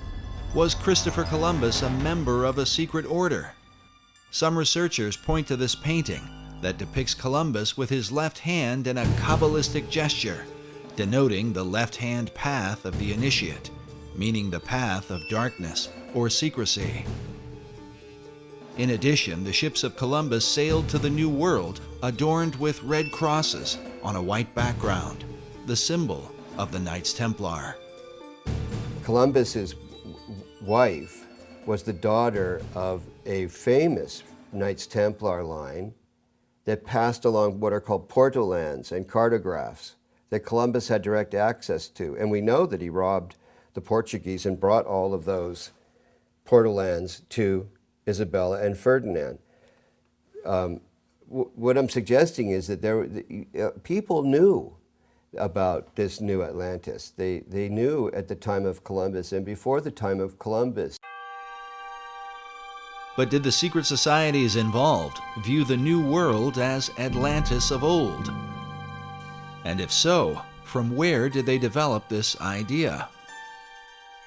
Was it only from Plato's account? Or from a belief more deeply rooted in America's secret history?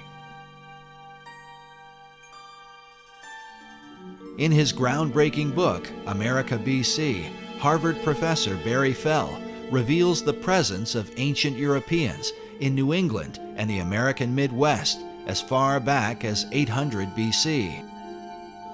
The author uncovers evidence of ancient Celts and Druids with travelers from Spain, Libya, Carthage, Rome, and Egypt, all of whom came to the New World centuries prior to its so-called discovery by Columbus.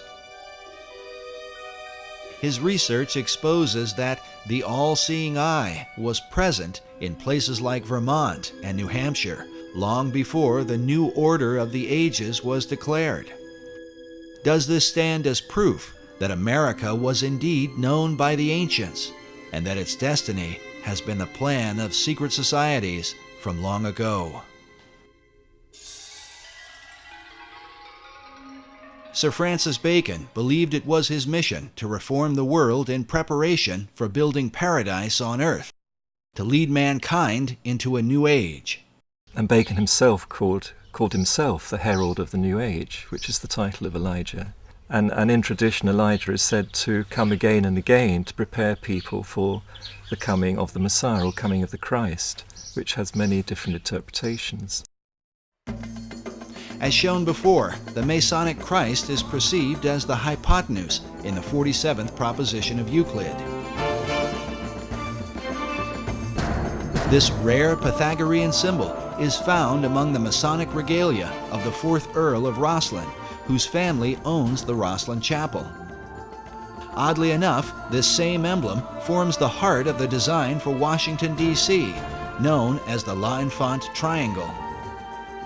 Masonic author David Oveson claims that the entire city of Washington is based around this Pythagorean theorem. If so, America's capital might stand as the ultimate dedication to Bacon's great plan, a city designed symbolically to represent the Masonic Christ that Bacon came to herald. If these things are so, what can this mean for the secret destiny of America?